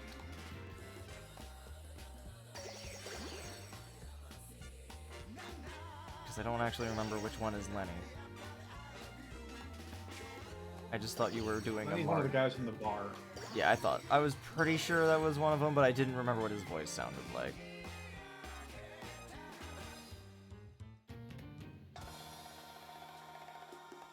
Is there a Seymour Butts in here? Hey everyone, I want to see more butts.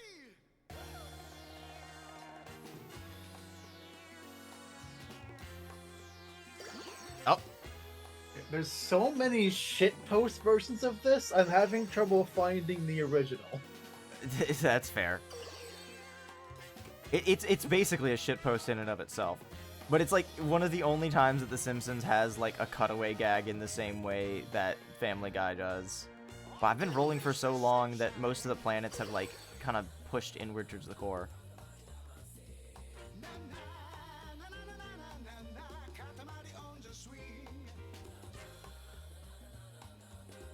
Come on. Come on. We're like, what?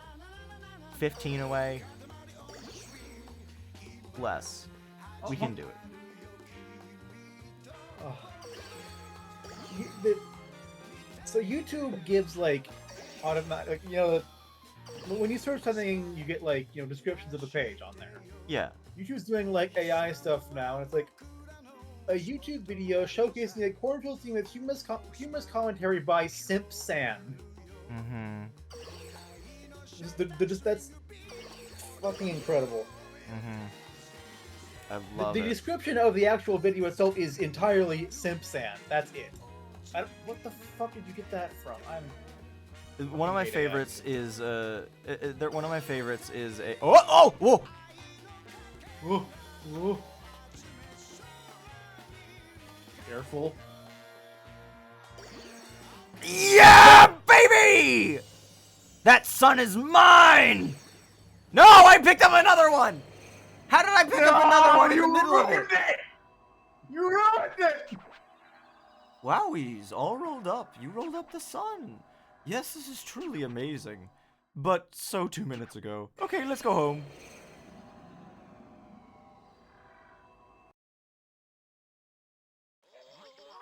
See, that's what happens when you're having a very bad threesome. It's 69 and 1. There's just another guy there. you didn't invite him or anything. He's just there. That's the king of all cosmos watching. Awful. Awful. Goodbye, everyone. Terrible. I'm gonna miss this game. I love this game. I might come back and do a one-off, like a one-off stream where I'm just doing story time with Katamari. Because, like, I'm not one for, like, background shit in terms of, like, game footage explicitly, but, like, if we're ever doing something and we're grinding on stream, I might have Katamari footage in the top left corner instead of, like, Subway Surfers or something like that. It'd be funny. Don't mind us. Isn't there someone you forgot to ask? Alright. Thank you all for hanging out. This was a good time. I will see you on Sunday. Maybe for Mina, maybe for Mega Man. It depends on what the events turn around to be. In the meantime, I'm gonna go get myself a little snack before bed. And then I'm gonna sleep in, because I don't have work tomorrow. Hell yeah. Good night, everyone. Bye-bye. Night.